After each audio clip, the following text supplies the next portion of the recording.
for some reason they go out, they're gonna go watch Denmark against Portugal in the stadium the night before they have the next game against FaZe. I don't know. In my opinion, that feels ultimately giga unprofessional from professional esports competitors. You have shit to do. I don't know what you can watch the game on the TV. Like, you don't need to go to this. You can do a lot of things before your super important game against FaZe that if you win, we know now what the situation is with Astralis' major qualification. And we know already what happened to Astralis, missing 4 last majors, 5 out of the last 6. Sell in-game items at the best prices in just a couple of clicks. We are the biggest instant sell service for in-game items like Counter-Strike 2, Dota 2, and Rust. Easy selling process and instant withdrawal of funds to the most popular payment methods. More than 140,000 deals and 50,000 active sellers every month. Use promo code HLTV5 and get a 5% bonus on the sale of your skins. Skin Place. Sell items now. It was more than a game. It was everything. Every single emotion on display. Not a moment missed. This was CSGO through the lens.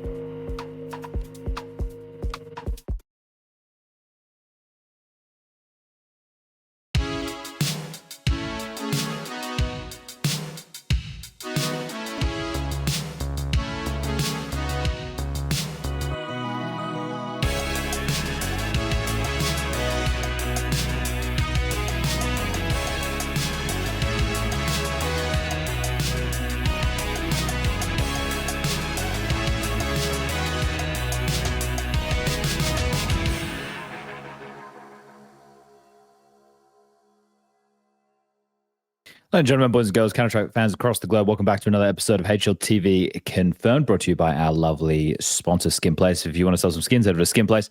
And Anthros, if you want a chair, well, they bloody do chairs. So simple as that. I am currently in Lisbon, so we'll address this one quite quickly. The Wi-Fi, at least in my room, maybe it's fine in the rest of the building, I don't know. But in my room, the Wi-Fi is not good enough for me to be able to do a webcam, and I might drop out throughout. I'm tethered to my phone, so we'll have to see what happens with this, but I'm here. So apologies for everybody, and I can't wait to read all of the lovely Twitch comments about that when I watch the VOD. We got Prof, we got Striker, we got Lucas. Gentlemen, kind of a boring week, isn't it? I mean, boring depends on how you look at it. This was the HLTV thread. Are you stealing your ideas from HLTV today? Reddit is no longer good enough for you, Chad? I like to steal as many opinions as possible. That was one of my favorite threads I've read recently. Someone, you're going to have to focus on work was the takeaway from that thread. No Counter-Strike until Friday. If I believe. I can't load it. I mean, he's talking about this week, not the previous week, I guess. Yeah, well, yeah. Well, I saw a guy making a thread about JL, like hating on JL, the Zantar situation, whatever. And the guy's like, "Why are you hating on JL?" And the guy's like, "Yeah, I'm on my lunch break." It's like, it's a good reason. Taking time off your lunch break to hate on JL, it's so good. I mean, that's 100% what happens, right? Yeah. But just to back up for a second, Chad, you advocated for the audio only listeners so hard. You became audio only on your own show. It's probably better for everybody not having to look at me. I'm fed up of being on camera at this point. We're real deep in this stretch of events that me and Alex have been on. I think we went home for like 3 days over the course since Katowice, so it's almost there. We got this last couple of days of Lisbon. We got the Friday, Saturday, and then Alex and I are going to fly out Monday. We got a little DHL sponsor thing we got to do in London. So the journey doesn't end for a while, but yeah, it's been you're almost there. You're almost there. Yeah, but it's good, right? I keep reminding myself, the Magis quote, we play a video game. Well, I just talk about it. So mine's even stupider. There's at least they're doing the thing. I'm just talking about the thing. So keeping it together. I need to do some laundry though. That's my problem. Laundry. Honestly, the worst chore is not even doing the laundry. It's like when you put it to dry, and then you need to, after it dries, you need to like fold it and put it in places. That's the bit that fucking kills me every time. It's the worst. I'm good with the packing. Like I'm like normally I'll do the full unpack and everything. I don't mind. It's easy to stay on top of. The biggest issue I have right now is my neck's seized up. And this is what happens when you get old. So I was on the airplane yesterday. Now my neck's just like fucking stiff. And the bed's here a little bit hard. So I don't know if that helps or hinders the stiff neck. But either way, we need to move on from these topics. So otherwise Overdrive will make another VK post about us or some shit. So well, at least he's talking about us. Boring, I guess. You know, that's good that he's talking about us. That's important for him to be doing. It's funny that he says that when he's been like pushing to come on every fucking time I see him. So it's interesting how that works, isn't it? Well, it's boring without him here, right? And I feel that too. You know, everyone needs some more Overdrive in their life. Striker, before we get into it, you just released your third column, Strike 3. Is that it now? Strike 3, you're out. Is this like baseball? You done? No, but I mean the funny part is it can be a strike 155 and it never ends. You know, so you're never out. So it's not like baseball. It's just a play on your name. But do you want to give everybody a TLDR? Right? Like, let's put like maybe a 60-second timer on this TLDR. I'm going to open it up on my phone. I can do a timer at least. Right, give me a second. Clock. I can do it in less. I can do it in 10. Okay, in 10 seconds. Yes. All right, hold on. I'll set a 10-second timer. Are you ready? Yes. 3, 2, 1, go. So 3 months ago, Nexus used the stand-in, and now because of that standing being considered as part of the main lineup, they couldn't make 2 changes literally until earlier this month, and they're still feeling the pain now. Well, you were slightly over the 10 seconds. I could have given you 60 there, but look, if people want to go find that, it's just come out on HLTV. You can have a read and see more of the. I don't want to say inconsistencies. I want to say like teething issues with the. We're going to use a new acronym, Prof. You like this one? Because Striker wants to be a fucking stickler. We're going to have the TOR and the VRS. TOR. Yeah, Tournament Operating Requirements. The Torah. Yeah, well, the holy book, as they call it. Just the Tor. But okay, so Striker, can you please put the cat on the mic? I can't see the cat. Everybody, don't cat bait me here. All right. Cat wasn't even in the shot. There's no. It is now. Where is it? Is literally now. Lol, I didn't see it. It was there. It was camouflaging. Not anymore. So you gave the TLDR. Can you give the TLDR of the solution to said problem? Well, I was thinking about that for a while, actually, because there's a lot of ways that you can address that problem, but then that will create other problems. You know, like you could say, let's say it would take multiple matches, you know, for a team to update or for a lineup to update. You know, you could deal with it as looking at the majority of matches in a month that are played that will only update the lineup, but that's both of it causes issues with teams that don't have that many opportunities to update their lineup, like that only play, let's say, 1 local tournament in 2 months or something, you know, so like you wouldn't have the chance to actually fix it. They would actually be put in a worse situation if you fixed it that way, you know. So the way that I thought it could work instead was that instead of the VRS listing a full lineup or anything like that, it could just list the core of players, or at least 3 players that earned the majority of the points that a team has. And then the requirement would be for you to use at least 3 of those players, you know? So if you have 5 players that play the entire 6 months, you can use any of those 3 plus, you know, 2 changes, whatever you want. But then if you just made a change, whatever, last month, and then you want to make 2 more changes, you have to keep a core of the 3 players that earned the majority of your points. So because that's what Paravision did, right? They did like 2 changes. They got invited. They did 2 changes again, essentially. So more like 1 actually, because they kept 2 players, I think. But effectively, they kind of went around it, and in a way, they cheated the system. It's just how the system works. You know, you can't blame them for it. If anything, I kind of respect it because NIP didn't figure that out, and they had to go around it in another way. Of course, this only works if you are actually successful. You know, so it's not like it's a solution for everybody that anybody could use. You know, just do this and get away with it. You have to win. Yeah, you have to win.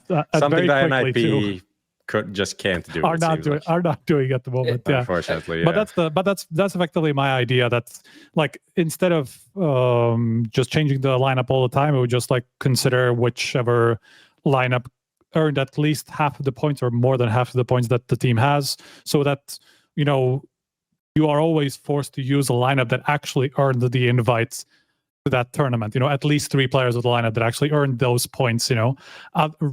Otherwise, you just get into these situations where somebody goes out of the lineup when they're still part of the core lineup because of one tournament. You have to use a stand-in for them because of visa issues or sicknesses, things like that. That just effectively prevents you from making 2 changes in the next month, which is just ridiculous that it works this way. And it would just actually solve so many different problems with the VRs that are kind of to do with the lineup and all that stuff. Like, it could actually work a lot. I asked a few people who are, very in the know about the ranking, and if there's actually something that they could see to poke holes in that, and they haven't. So there we go. Maybe that's a good solution. Spoke to Graham and Slavinsky, didn't you? Slavinsky, yeah. Graham, I didn't actually ask, but I asked some people. Graham, he's got to get his knowledge up then, mate. Oh, yeah. He's not getting included in Striker's list of knowledgeable people. Okay, well, there's always lots of VRS stuff to talk about, isn't there? Let's get into the recent news. One of these key points being Jambo of Passion UA fame joins Fnatic, taken over from, what was it, Burmilov? Did I get that right? Well, I think so, yeah. Yeah, that's close enough. Now, as we remember, Jambo with Fear, right? They were together when Passion were popping off last year. There was a bit of controversy around this. There was Fnatic came and said this is the most they've spent on a Counter-Strike player. This is true. This is from Sam Matthews, I think CEO. He's still. But anyway, one of the main people at Fnatic came out, tweeted this. I thought it was very interesting, to say the least. I just tweeted yikes, essentially, about this. And there is some back and forth. I didn't really want to get into a discussion with him on Twitter because I think it's pointless. But he also did follow up and said, like, what do you think a tier 1 AWPer costs? To which I was kind of confused because we're talking about Fnatic signing a player from Passion UA. Yes, and he's talking about tier 1. He's talking about tier 1, so I feel like we're talking about different things right here, right? Yep.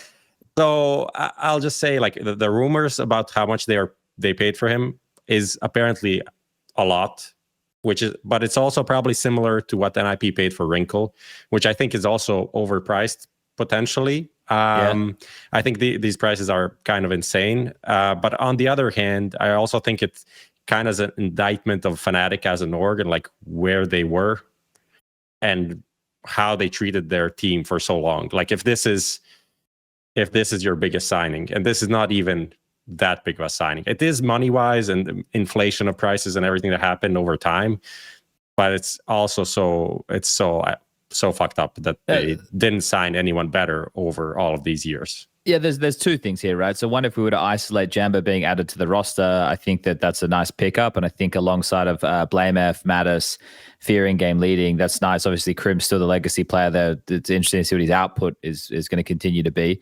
But he plays the type of positions which they can probably get away with it. But I think it's nice for Fnatic, so we keep our eyes on them. But that overall, good.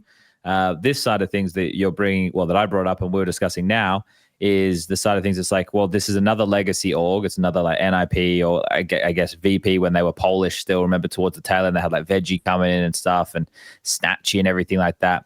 Just with those legacy orgs that were great within the early days of CSGO, resting on the laurels of what the rosters were. Maybe the rosters staying together for too long and then them eventually petering out and then being a disaster going forward, which has been the case with a lot of these names. Probably the same case as what we're seeing with an Astralis now. But at least they tried different configurations, maybe more aggressively, whether that was something they wanted to do or not, was the case, but still the same level of or lack of success, maybe not to the same degree, but to what the name was once upon a time doesn't live up to the same hype. So yeah, look, it is weird when you consider that, because Fnatic was one of the best orgs in CSGO in the early days. Yeah, I mean, it's not a bad signing, as you said. It's a good signing.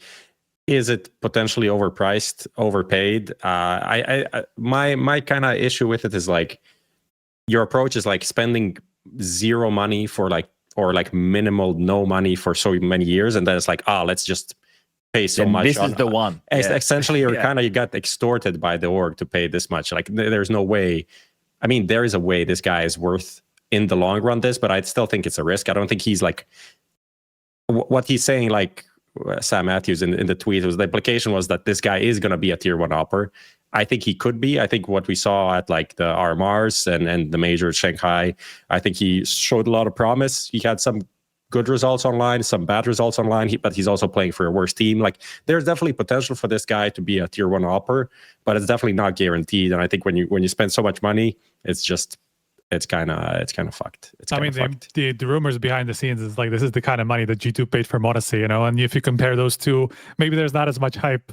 Like the hype between the two isn't really comparable. So it's interesting, you know. But it also comes at a way different time when oppers, like good oppers, are a very scarce commodity at the moment, and especially, you know, up and coming oppers. Like, who do you even get if you're a top team? You know, like not even as a Fnatic team. You know, like who obviously, you know, have even less opportunities, but even for top teams, like if they were to go into the tier 2 and like look at who they could get, I don't know if you would come up with 5 names, probably even less than that. So it is just the position that we're in. But does that also mean that maybe oppers are just not as valuable as they once were? Maybe you just don't need this mega star of an opera, and you just need to invest on the rifler side. You know, we see the shift in that, right? How much aggressive riflers are now maybe even a bigger part of the game than oppers are, unless you are a Modesty or siuhy. You know, effectively, those two are in a conversation of their own, and everybody else is like 3 levels below that. So I don't know, it's an interesting conversation, but I generally like this move because, again, like it's better than Burchill, who was kind of random, fairly mid. Like you didn't really see the potential in that guy to become a star for this team, right? It was just somebody, you know, who was doing decently enough at the tier 3 to give a shot to, you know. So I do think that this Fnatic could be dangerous if they get the opportunity to play at some of the bigger, or like if they just go on one big qualifier run or something like that. Like it could be a dangerous team. And I mean, frankly, like if you look at the lineup as it is at the moment, it's hard not to make the argument that they're like one change away from becoming a true like top 10-ish contender, you know, because like the moves that they've made in the past, whatever, let's say a year, that's a clear shift in the sort of ambitions that they have. You know, before that they were constantly just kind of fishing for players that are either being recycled or just don't have the same potential. So at least the direction I like. I don't know if it's going to work. No, I think that's all fair. I think that Mattis and Blame MF can have some really good output. I was just looking at FaZe stats in the team so far. They're not very good. Is the in-game leader, sure, but the 0.82 over 82 maps. They have their debut with Jambo in the lineup today. That'll be at, I think it's 5 o'clock, where I'm an hour behind in Lisbon at the moment. So maybe I'm off by an hour there with that timing. I don't know if my thing's automatically updated. And they're also playing in the PGL Bucharest qualifier. So people can go and check out Fnatic soon. But it would be good to see them. I like your point there, Striker, about, you know, it's a change of strategy for them going forward, or at least intent. Okay, let's jump forward into another little piece of news. Nothing too crazy. ESL released, what's it called? It's not an article. It's a fucking... statement. I guess a statement, yeah, about the Dallas Astana conflict. So for those people who aren't aware, as we head down the stretch for the first season of the year, there is PGL Astana, which plays straight into IEM Dallas. And in the article, or in the statement, it goes on to talk about the travel timings and whatnot. And the reason I bring this up is because when we saw teams who are attending both of these events come out, it's like, well, yeah, it's going to be fucking impossible.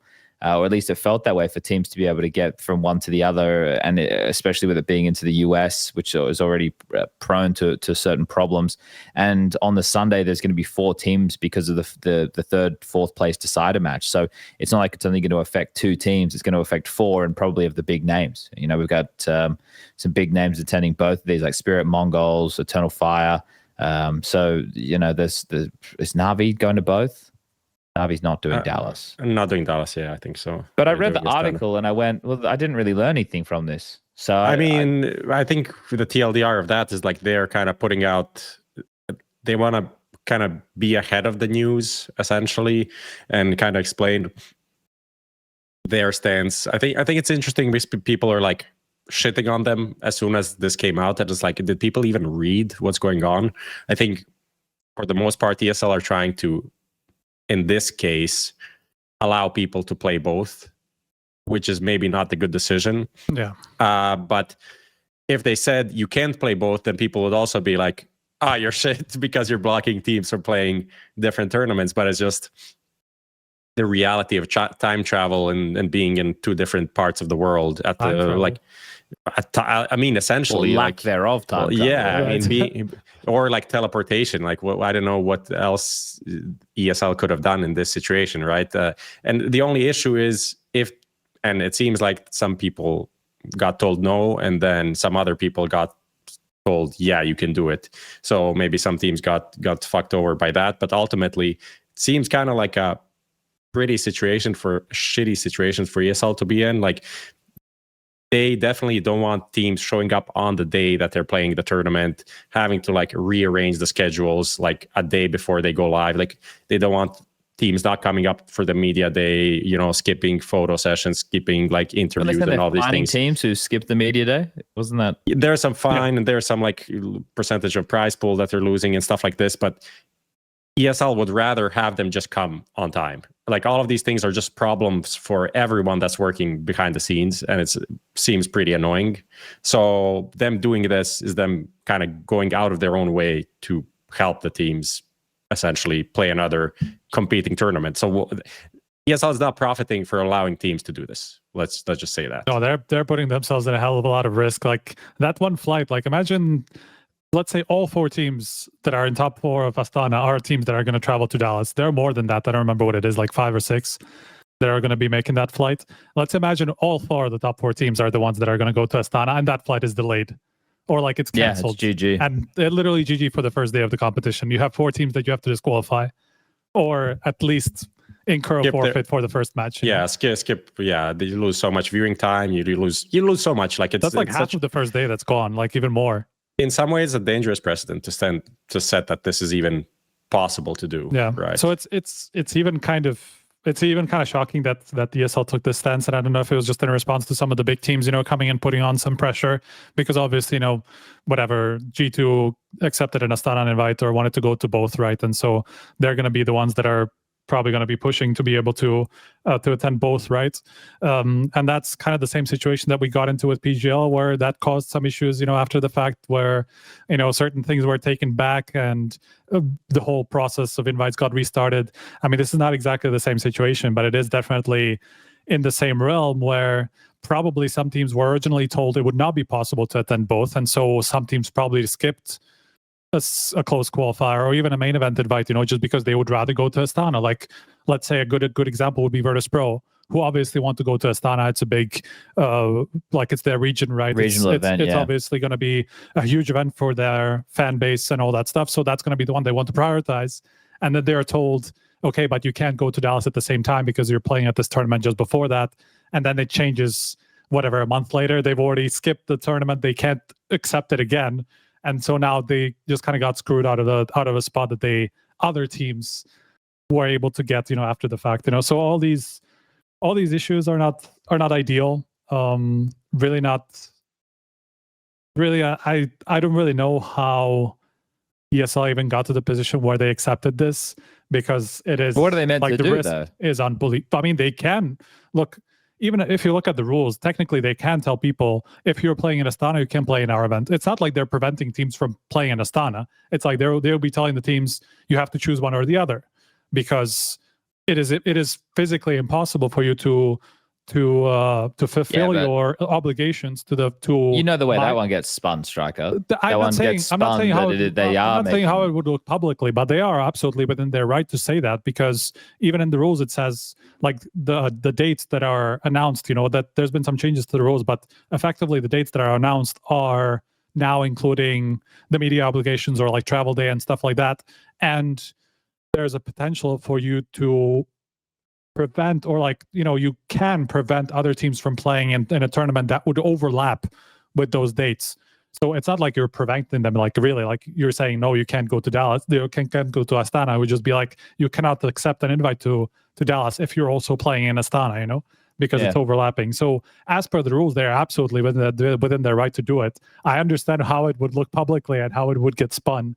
And that, it would be like, oh, BSL is swinging their big around. Yeah, exactly. So, like, I understand from a PR perspective, it's probably not great for ESL to not allow it. But I think, honestly, like, what they're jeopardizing is pretty big, I wouldn't be surprised if they were kind of hoping that it turns into a situation where some teams do not arrive in time and they get incurred forfeits, because then they will say, okay, this is exactly what our rules want to prevent. Situations, where our tournament is going to be put into danger because, we didn't allow for enough time for them to arrive, right? But, and then these are also going to be the best teams. So these best teams are going to go to the lower bracket, and then where only one team gets through to the 16 playoff. Yeah, and then some team that is like complete underdog gets a free win. The bracket looks whack because they're playing another team that maybe got a free win, and it's like the 13th seed goes to the playoff after one best of 3. Yeah. This is a realistic scenario, right? Yeah, didn't teams also accept the Dallas invites before, or at least publicly, right? Like the Dallas invites were out before the Astana invites, if I remember rightly as well. Oh, somewhere. Because the Dallas ones they had to do early. Dallas was pretty... I remember Dallas and Melbourne got announced very quickly after that's cut off, so I think you're right. Yeah, which I still don't love, but I understand why. Yeah, but at that point, like at that point also, it wasn't clear whether the big teams would say yes to PGL, because I think at that point it didn't decided that they would, do their whole... True, the club share conversation was still ongoing, yes. So at that point, I don't think Astana invites were decided 100% because, the conversation was still happening at the time, whether PGL would budge or not, so of course they would be decided first. But at that point is when ESL probably tells people, I mean, not even probably, I mean, they admitted that they did originally suggest it would not be possible to play in both. So at that point, some teams say no because they don't think they can play in Astana, or the other way around. They only say yes to Dallas, don't say yes to Astana because, ESL told them one way or the other, Or, I mean, could be also PGL. I don't know how those conversations went. Just help me here for a second. I feel like I should know this, but I am blanking on this right now. With these week-long ESL events, so that would be Melbourne one. Does it normally go Monday, Tuesday, Wednesday, Thursday off, Friday, Saturday, Sunday? What's right? Or is it? So the tournament days, right? So Monday, Tuesday, Wednesday. Is there a day off? Is Thursday a day off, and then it goes Friday, Saturday, Sunday, or does it just? There is a day off. Yeah. It's at IEMs, yeah. Yeah. Yeah. So then why, I understand this is potentially logistically going to cause some qualms, but couldn't they have just pushed the tournament start date to Tuesday, Wednesday, Thursday? Maybe, but there's probably a reason why it's like this, because there's probably people that are like working in the studio or whatever that are going to go and build stuff in the arena and shit like this. Yeah. There is, imagine a lot of logistics for sure, but like, you think that would be one of the solutions that would also like doing the media day, preparing content for the playoffs. Yeah, blah, blah, blah. Yeah, but you can cut that. Some of these TOs don't even do content. Like, I mean, you can do a lot of things, but you don't want to necessarily. True. Okay. You can cut that and then cut 10% of your workforce as well. That's true. You can just run everything online from a studio in Katowice, or I reckon that's a good idea. All right, moving on to the next piece of news. What, Lucas? Can I ask something? No, of course you can. Because when we were discussing this on WhatsApp, I commented that Valve updated their guidelines, and I noticed they changed one line, or the like tournament rules. What was the name? Was this the discrimination thing? Yeah. The TOR. So I looked over it again, and they changed the line that says that they can the tournament operator is free to restrict a participant's participation and blah blah blah within the published date boundaries of the tournament. So that means if they announce Dallas starting from the first day of the matches, they are not allowed to say you have to be here 2 days before. And people probably complained over that. And therefore, for the future, if you want people to be there 2 days before, you have to start, announce the event. It also says earlier in the rulebook, like as part of those changes, they also expanded on what tournament dates mean. And it says there that can also include the travel day plus media day before that. Effectively, it says something about obligations to the tournament, or I don't remember exactly, but they changed both of these things where effectively they're opening the door for tournament organizers to be able to add those days because they are considered part of the tournament effectively, But there's a case to be had that some team probably said to ESL and Valve is like, you don't say we have to be there 2 days before in the announcement, so we plan out from that. And But you have to be like, there day off. But also you have to, yeah, exactly. Like you can't just arrive mid the 12:30 or It whatever. fucks the whole schedule. 12:30 of the day of the match. Like that's obviously not realistic. I Like, mean, this is not even the media day. This is literally the match day that the team would arrive. Yeah, Which they're is not not arriving the day That's not before. Lewis. reasonable. They're arriving on the match day, right? Yeah. In that thing that ESL put out there, it's like they're going to do like a coin toss to help work out, like, because think about it, if it is the top 4 teams in the world who are or the top 4 teams at Astana, and then it's the top 4 best teams going to be in Dallas or whatever, however that's going to work, they're going to be some of the highest seeded teams, which means they're going to be on opposite sides of the bracket. So how the fuck are you going to work that out? I'm 100% on like the whole tournament perspective here. It's just the devil's advocate is, if you want people to be there, at a certain time, you have to announce it in the, announcement date.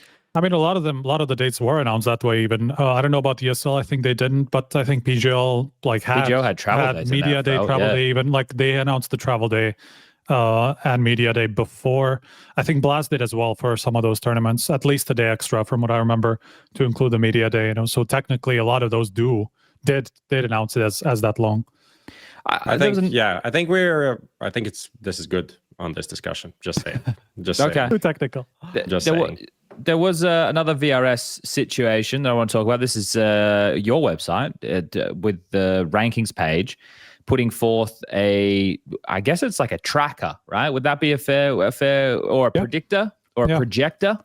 I guess projection forecasts, that's a good one. It's like some weathermen. If you go over to the rankings page, everybody, if you've been keeping up with what's been updated on HLTV this year, you can check out now, like it has Valve ranking. And then before you had it split into regional. Now you've got like subheadings for that. And then there's a new one that says like major ranking. And this is the HLTV's prediction of how the Oster major invitations will look. So this is taking into consideration, I imagine, things like decay, etc. Yes. It says it right there in the little blurb descriptor. So if people want to go and take a look at that, it can help to understand, because we've done some episodes on the show before where we've said like, okay, so how many spots to each region, how many spots to each stage, and you can go and check that out, and it helps give you a pretty good indication. One thing that I think is important, and we also had the conversation on last week's episode regarding teams potentially losing points when winning a game. The long and the short of it, Striker, that I could take away is essentially, regardless of matches that have nothing to do with said team, the entire algorithm is recalculated with every match that's input into the system. Is that a fair summary? Yeah, that's how That was succinct as fuck, boy. Yeah. So like one way that people can imagine it, I actually looked into like one specific example, and there was like this upset of Falcons beating G2. I think this was in Katowice. Falcons beat G2 or something like that. And that like result was, or was it the other way? It was G2 beating Falcons. It was G2 beating Falcons. And that result was something like, -6 for Falcons or something like that. But then after they played Cluj and they got that second place, they got loads of points. And that same match from Katowice was recalculated to be something like -17 for Falcons, So they lost like extra 10 points for a match that happened earlier just because they gained a lot of points in the meantime, because it's all recalculated at the end. It's not like there's a cutoff and like every week it's like gets added on. No, the whole period, it gets recalculated after every match. So, which is something I didn't know until I found this out like last week, Well, that helps inform people with some of the things we were talking about last week. It also helps inform people as to how things can still change between now and the April 7th cutoff. So people just keep their eyes on that page. And right now, VP 1,527 points. They're 10th, direct invite to stage 2, and Astralis 1,526. So 1 point. Remember that conversation we had last week about like what the headline would be if Astralis miss out on this major invite?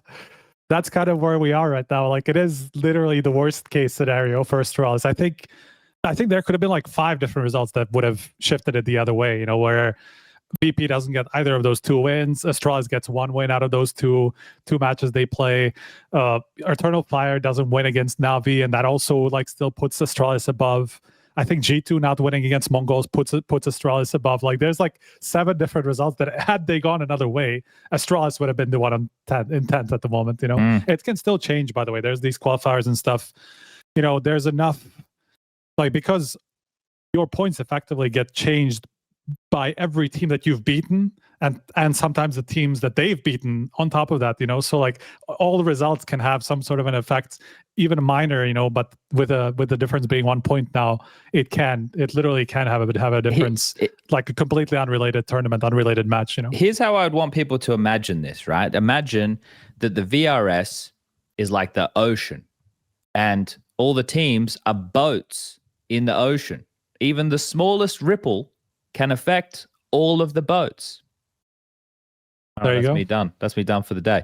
It's very okay. cheap. Yeah, thanks. All right, let's keep jumping around. I just wanted to point that one out. I thought it was a nice little update and can help keep people clued in as to what's happening. Okay, so Blast announced the major regional qualifier TOs. This one I also just wanted to bring up as a general news bit for maybe our listeners or viewers who aren't always keeping up with the news. So essentially with the major regional qualifiers, they are online and they're regional. And Blast are not going to be running those. They've kind of given those rights off to different tournament organizers. Relog is doing it for Europe. And that's about it. That's all I really wanted to say. Is there anything exciting about this piece of news that I've decided to include today for almost no reason? Not really, no. Okay, there you go. See, some news can be quick and some news can be long, but all news should be said. That's how the saying goes. Okay, we've got Skinionaire that we're going to be getting into as well. Let's jump straight into that. So Dimitri's done this one up again. I'm going to have to see if my internet will allow me to look at the page. Let me have a look. Let me click around here, and it's loading. Look at this. Okay, everybody. This is Skinionaire, brought to you by Skin Place. It's a 5-question multiple choice quiz that I guess all 3 of us can partake in it yet again, and we'll try and as a group get through it because Dimitri's given us some tough ones recently. If you are interested in winning the grand prize, there's only one prize, but damn, it could be grand. Type Skin Place in chat right now. That's the sponsor that makes this segment possible. It will be your entry as a raffle ticket into the draw. Depending on how many questions Striker, Prof, and myself get correct, you may potentially win a $50 skin. If not, it'll be any of the notches before that. All right. Everybody understand? Yes. Everybody ready? Yes. Let's get into it. Skin Place, Skinionaire. Question number 1. Which of these was not a caption for smooya on HLTV Confirmed? Didn't shower for 2 weeks, Showmatch Pro, Club Troublemaker. I think Club Troublemaker. I'm pretty sure Showmatch Pro was there. Didn't shower for 2 weeks, was 100% there. Even though he is a Club Troublemaker, I don't think that was a caption for him on the show. Because we've all seen the footage of him getting like kicked out of a club, but I don't think we would have brought that into a HLTV Confirmed podcast. So I'm going to go with Club Troublemaker. There we go. I was the one who made, I think, the other 2, so I would also say so. There we go. Okay, nice. It's a good start. It's a solid start. It's a necessary start. 1 from 1. Question number 2.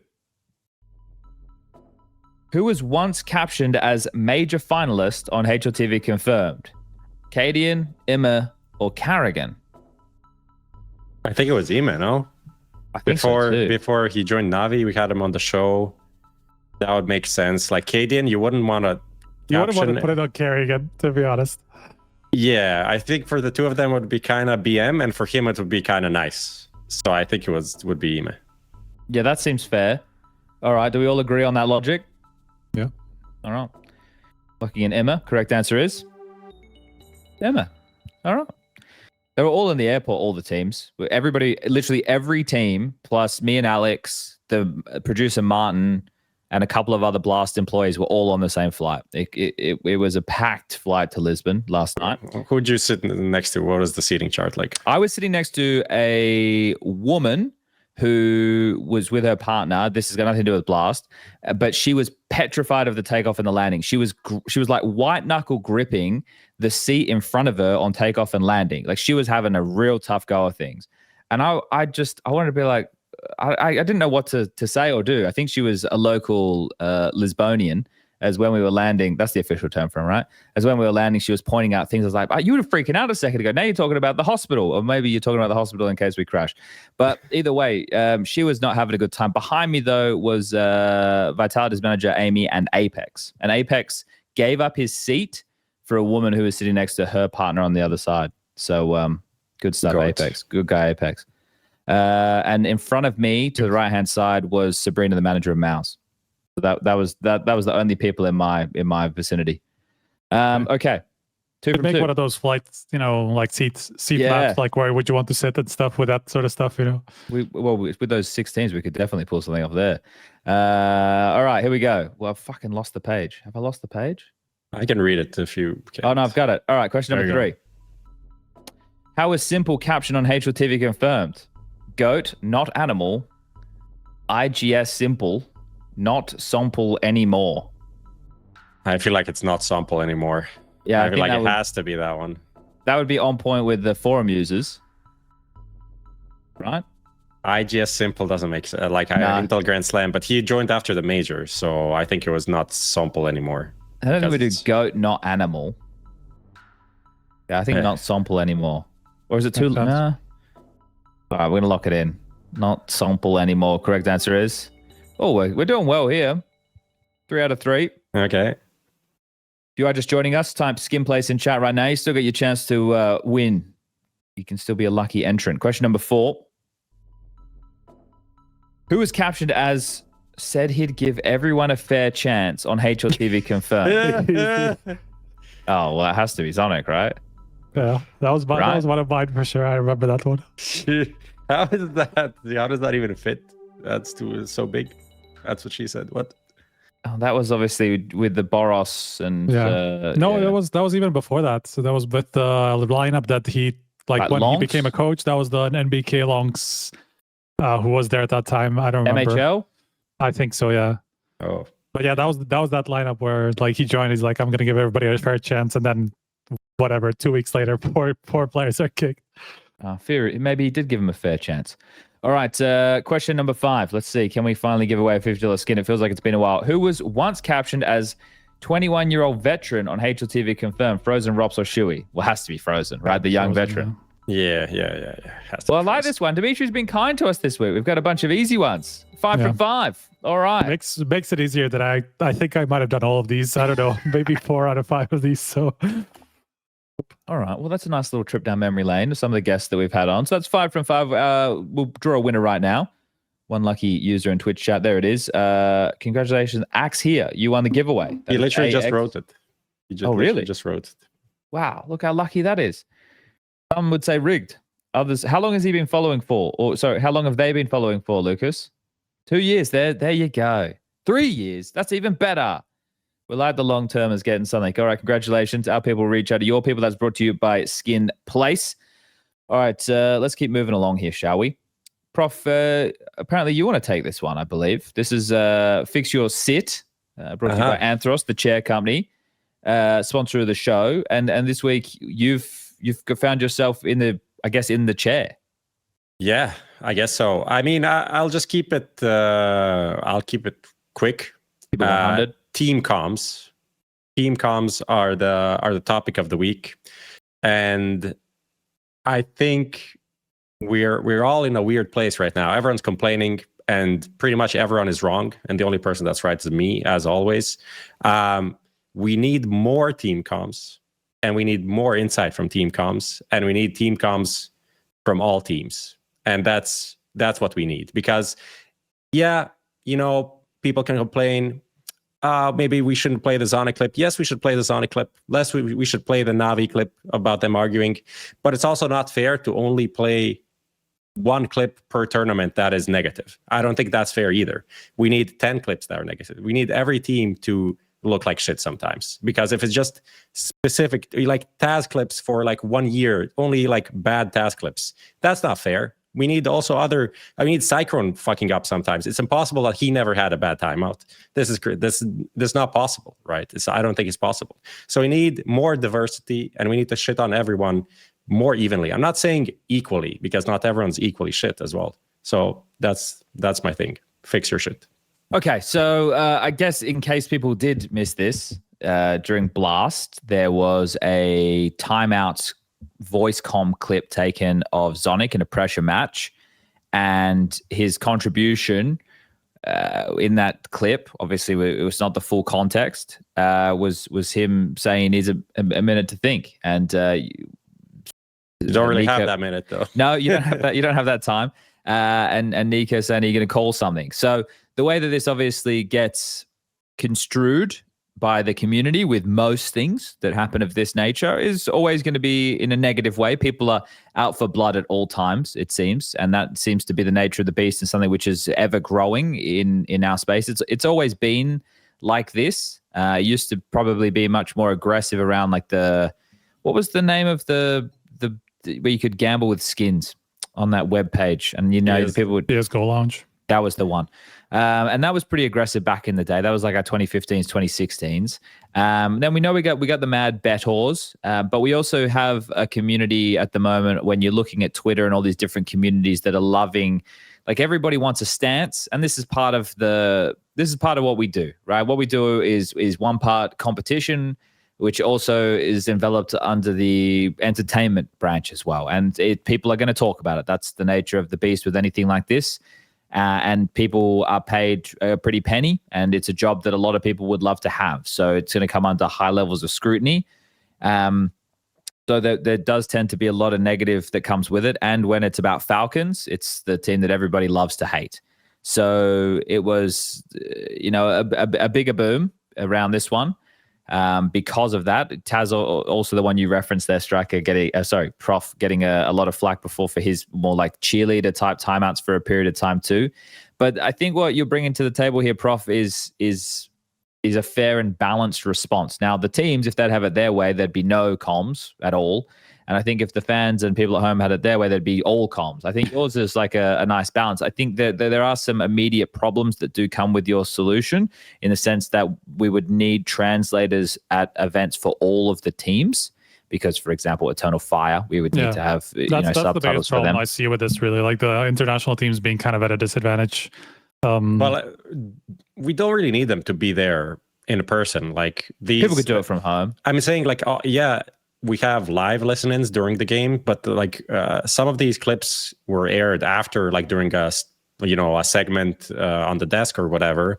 Can be later in the day, can be, we can find ways to balance it out, and that the translator can be from anywhere in the world. Just send them a clip and they're like, or like maybe there's a person that's listening through comms or whatever that can just see when there's something interesting and translate that bit or whatever, So I think there's a way to deal with it. And honestly, it is kind of shitty, not only for equality, but for entertainment, that we barely get any insight into teams like Spirit, for example, who, for the better part of last year were, maybe they're not the best team, but maybe the most interesting teams in many ways, with Dawn coming in and stuff like this, trying to figure out how are they so good? What is this guy doing? And we have like no info on them because we are not trying, to be honest.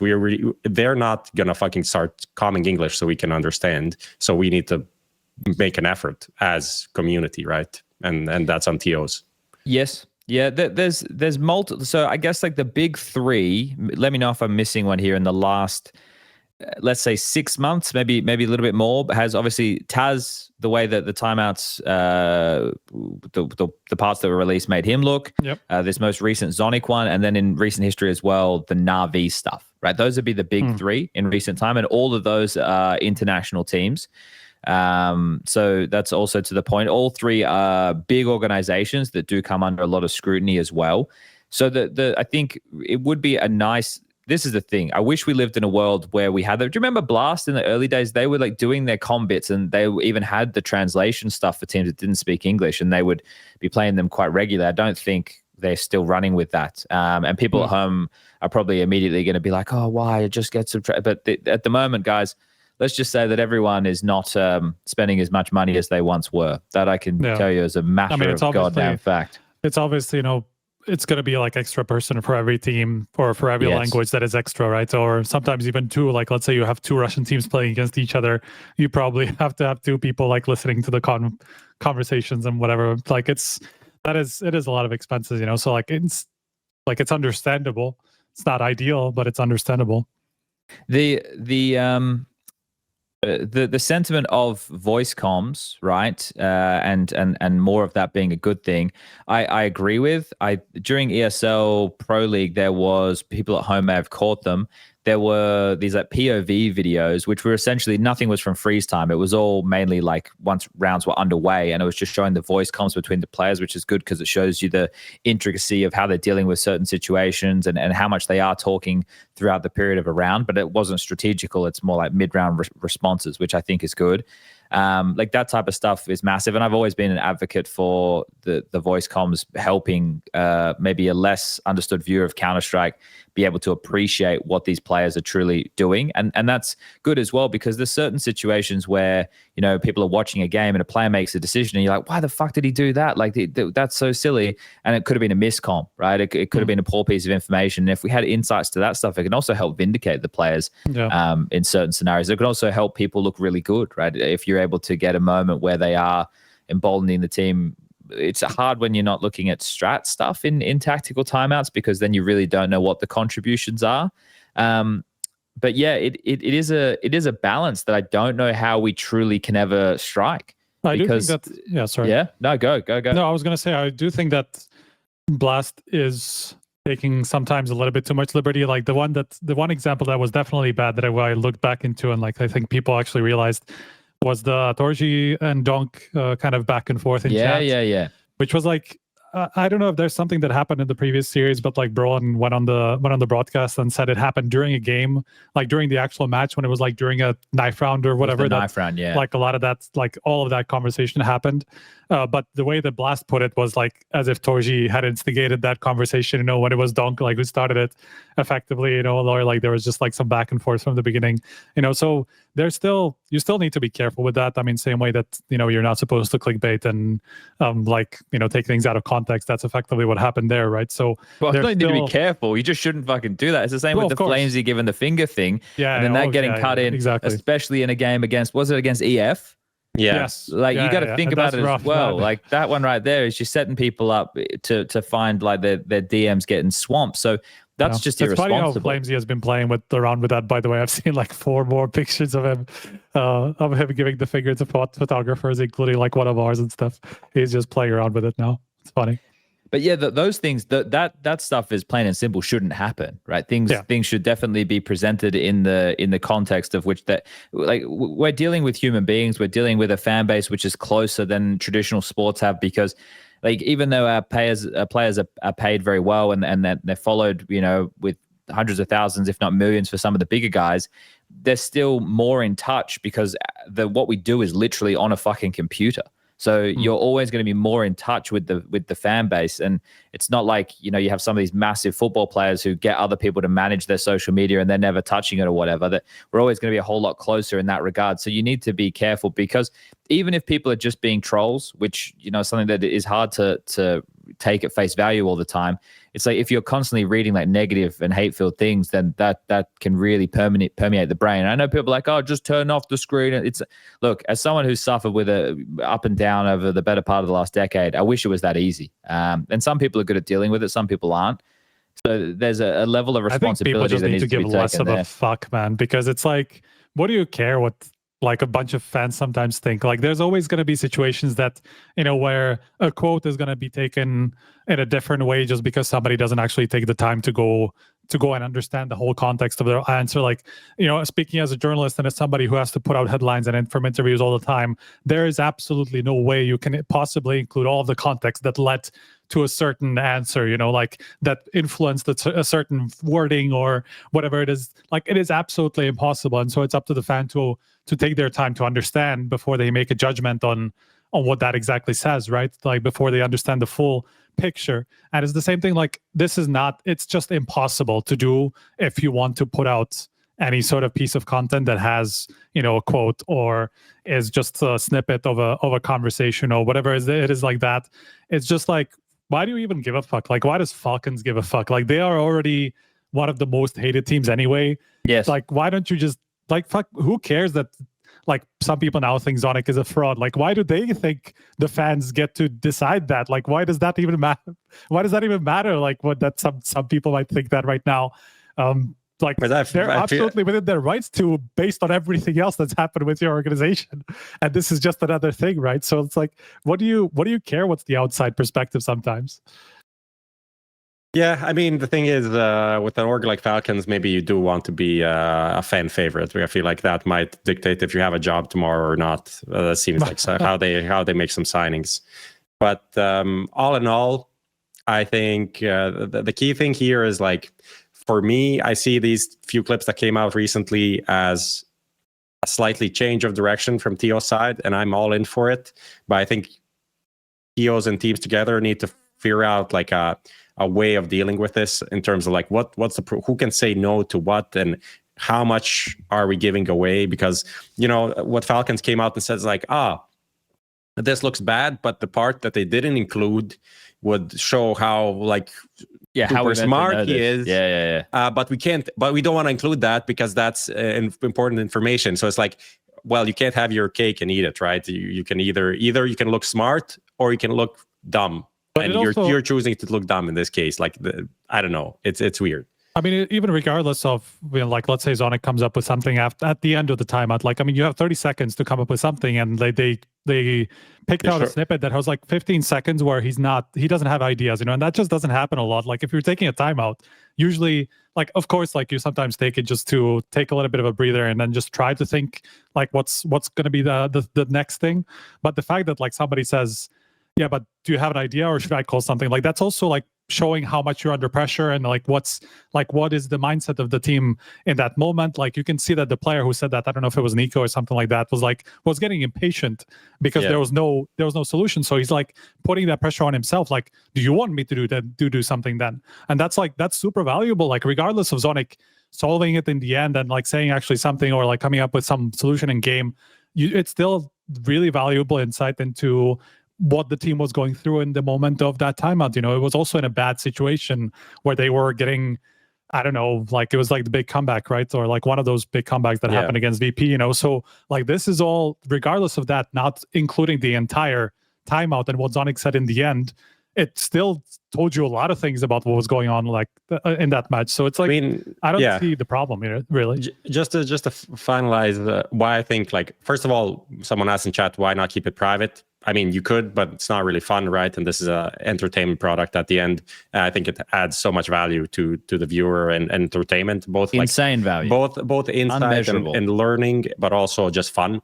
And I think if we do more and more of these things that show people fucking up, over time, people just get used to, you know, right now the problem is like you never see people doing something stupid on these comms, and that's why it feels like, oh my god, why would he say, like, why would Alexi B react like this to Ime? But like in reality this happens a lot. So if we like just pulling a parallel to F1 where you constantly see people like arguing, being upset at each other, being like, what the fuck did this, like, I'm telling you something, you're not listening to me. These things happen all the time, and it's like a normal part of being a competitor, right? So if we could have more of this, then it wouldn't be that big of a deal that someone fucked up one time. It would just be like, that time he fucked up, you know, and that, or he fucked up, but someone else picked up and solved the thing, which might have been the case here for like Nico being like, okay, you're stuck here, I'm gonna provide a solution and we'll move on, because that's, you know, competitive Counter-Strike. Yeah, I think that it's weird as well, like the fallout of this, because people were already like calling Zonic a fraud before this anyway, because he hasn't been able to find success with the Falcons roster. But you just have to look at his resume with Astralis, with the majors and Vitality, and like Apex came out to defend Zonic as well, which I think is very admirable of Apex to do. Doesn't have to do that. It's a competitor of his now, right? So he could just let the guy just fucking burn. But then people are like, oh yeah, but like, oh, he got lucky with the Astralis roster, this, that. Like, what are we talking about? Obviously 5 times lucky. Obviously the guy brought value. Like, I just don't understand like how the angle is so like day and night with this, and something that's ever evolving. And we have a juicy history more than any other esport out there.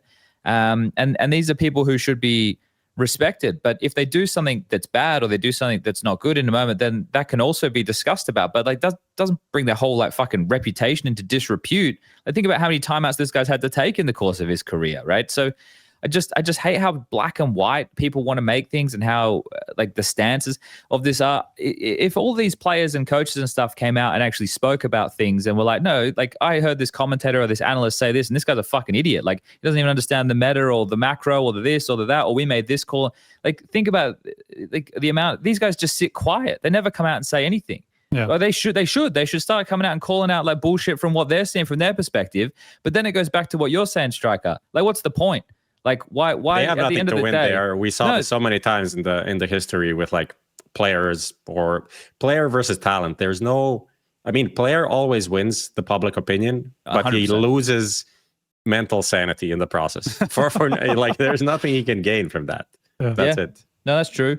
That's true. There is nothing to gain. So then the thing is they just have to sit there and fucking stomach the nonsense, which, you know, then you're not incentivized at all to take part in any of the conversations then. So I can understand the disdain. Like I can definitely see it. I can understand. Like the thing is with this complaint that Falcons have made, there's going to be other teams who are going to get on board with that. And then Connor coming out and saying, oh, they're trying to control the narrative and everything like that. It's an easy target of Falcons. Like it's such an easy target to like, there's a lot of teams who come all the time. He didn't list those teams' names. Like, if he did, those are teams who are much more well-liked than Falcons. I guarantee you that much.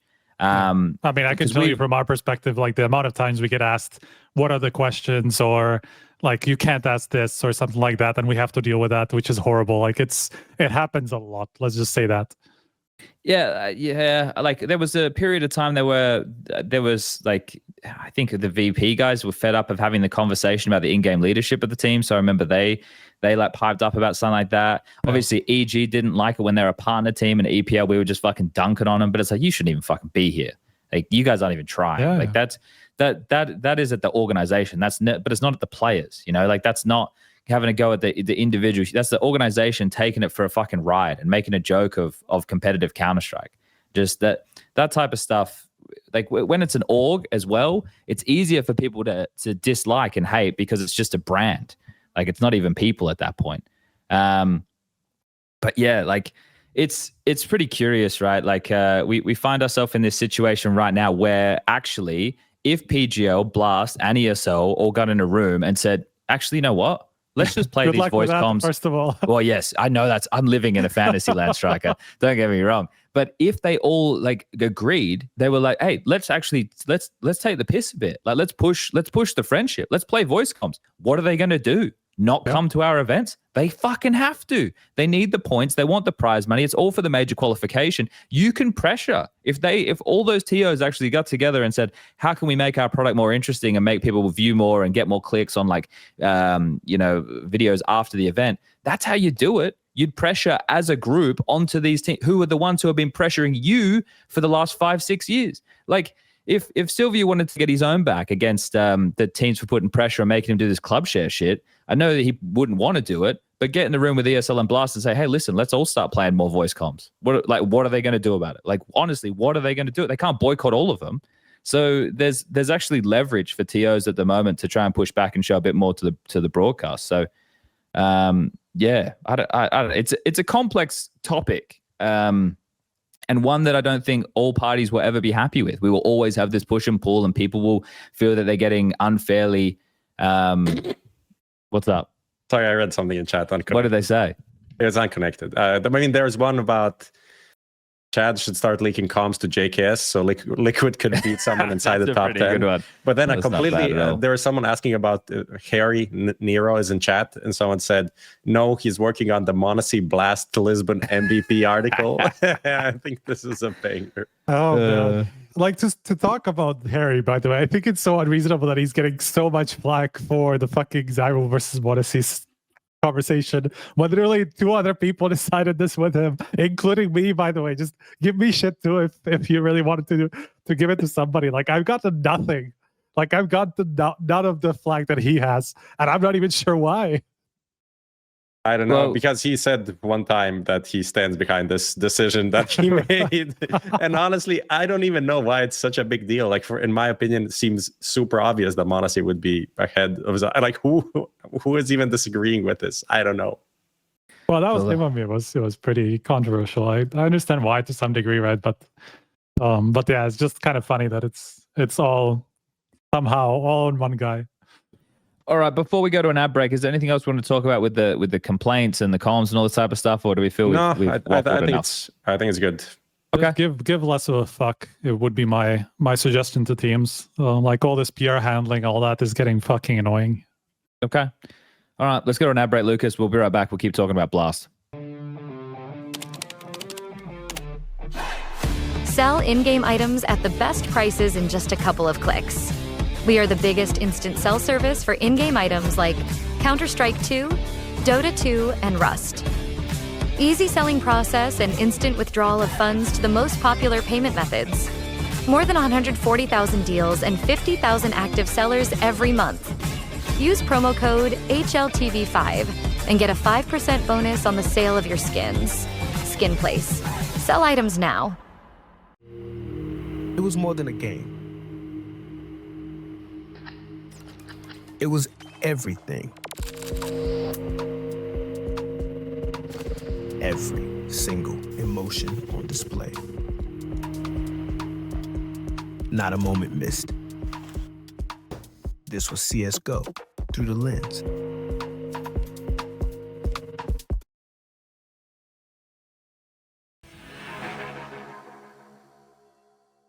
All right, back in action. Thanks for sticking with us through the ad break. Thanks to our lovely sponsors as well for making this all possible. There's one that I want to do in the future as like a fix your sit type situation, Prof. And it'll probably be something as silly as these, guess who won? And then like a picture of the stats over a series with one of the maps being 13-2.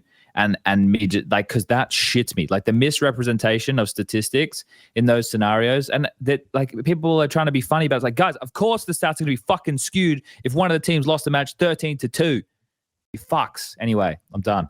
Oh, you've already talking. done it. We've had two I've already fixer done shits today. Yeah, 2 for 1. I've done it. That it just triggers me for some reason. It's like it's not funny. Like what? Anyway, who cares? Let's talk about some more fun drama. Talking about things that are controversial and should definitely not be black and white. JL today is the worst person in the universe, and he hates everything Turkish. This is a joke. This is a joke. I don't want. I need to follow up with this is a joke fast enough so that people can't clip it, but they can as well. It's already clipped. Yeah. It's already clipped, mate. Okay, so for those who missed this, there was the NAVI versus EF seeding match, right? So both teams had already qualified for the top 6 of Blast Open Lisbon, which is going down as of Friday. And they were playing that game, and, well, EF absolutely destroyed them. And that match was really important for Eternal Fire. They'd never beaten NAVI before, so it was a pretty big game for them. And this is a team that is perpetually on the grind. They blew them out of the water on Inferno and Dust 2, 13-9, 13-5. But there was... Does anybody know what the actual drama is of why he didn't shake Xantares' hand? I just saw one clip where Xantares killed him and then continues spraying into his body. The body, right? Yeah. But then I saw some like JL reaction that might have been from that round, but maybe Blast just clipped it like 3 days earlier. Come on now. Come on now. But he was like kind of losing his shit about this, which looked completely out of proportion to anything, if I'm completely honest. Yeah, well, I think it was late in the game that it happened as well, right? It was like second half of that Dust 2 match, and Xantares was spraying his body and they were on eco. So like I think I remember the scenario of him like letting out a bit of a like, I was like, man, like something along those lines. I don't know exactly what it was, but it's like, because they're getting fisted anyway. It's like, well, is this necessary? But then I guess the critique is about the no handshake, right? Yeah. Yes. So definitely the handshake inspection. The handshake inspectors are working overtime. They are. Like Bit is tying his, like Ema is tying his shoes. Bit doesn't handshake right there. What's going on? What's going on? Is he getting kicked? What's happening? Maybe he was just tying his shoes, so he was like, I'm not going to wait for him for like 2 minutes to tie his shoes, so I'm just going to leave. Handshake inspection, on point. That's all I'm saying. Do you notice, though, it tends to be any players which are active within the community or portray some type of a personality that isn't like bland, neutral poker face tend to be the ones who, as soon as anything happens, people are just willing to fucking devour whole. Like JL is one of those names, unfortunately. He cops a lot of, like, he'll have his defenders, don't get me wrong, but he's definitely got a lot of detractors too. I think. But yeah, I mean, come on, he gotta deserve some flack for this. If that was really intentional, I don't see how it wasn't. Like, he hasn't said anything about it. So if it was like, you know, whatever, misinterpretation or whatever, I'm sure he would have come out and said something about it, but he hasn't. So clearly he did that. So that's like, you know, that's not sportsmanlike. Let's just say that. I think not shaking hands after a game is bad, unless that you have something that you really dislike about that person, right? If it's just because he was spraying your body or whatever, well, okay. If there's more to the story that we're not aware of, like there's some personal beef between the two that goes back because there was a FaZe game and they were talking shit to each other, or you know, I don't know. Like you'd have to speculate on what that could be. Maybe some people in the dirt sheets are well aware, but I think if it is just as small as what we are tracking it as, then yeah, you should shake hands. And to be honest, they don't even shake hands. They fucking dap each other up. What happened to a good old handshake? What happened to a gentlemanly handshake? What is this new age bullshit of doing it? Let's go back to shaking hands like gentlemen, right? Let's stop this fucking dapping nonsense, everybody. Do not care about germs, Chad. They're still going to get germs, mate. They're fucking full touching each other's hands anyway.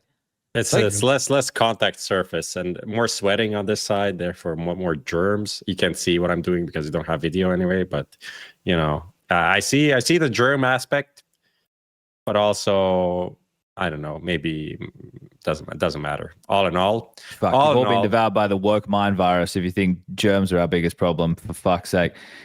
Yeah. All in all, I wanted to say, Chad, you said like not doing a handshake is not cool. People just like attack you now from the angle of like, what when NAVI didn't want to shake Virtus.pro's hands in Katowice or whatever. You know, that's also, I think, falls under, there's a good reason for this happening, even though it's maybe not personal to the teams. There's like bigger things at stake that kind of justify it. But generally, feels hilarious of this jail situation.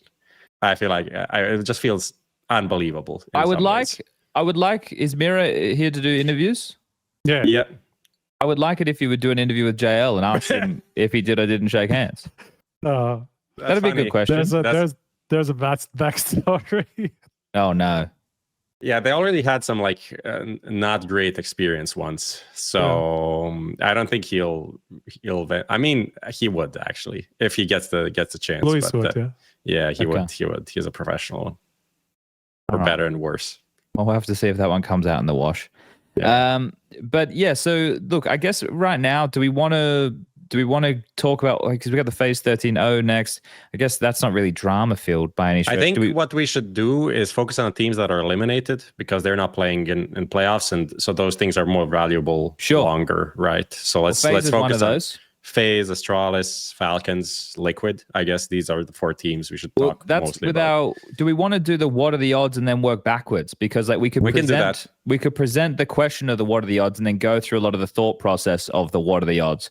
And talk through a bunch of different things. So, okay, let's do that. Let's jump into the what are the odds for this week. And this question, I got to zoom out a little bit.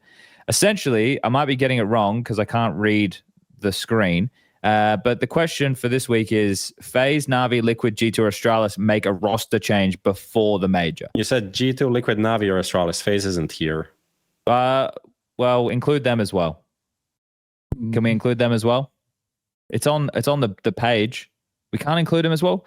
I see it right here, Lucas. I'm looking at it right now. I can't see It won't fit on the graphic, so I can't do it. Just write LQD and AST and FAZE. Well, I don't know if you can change the graphic now. Doesn't matter. I mean, our FaZe are not going to change before the major. They just got the new player.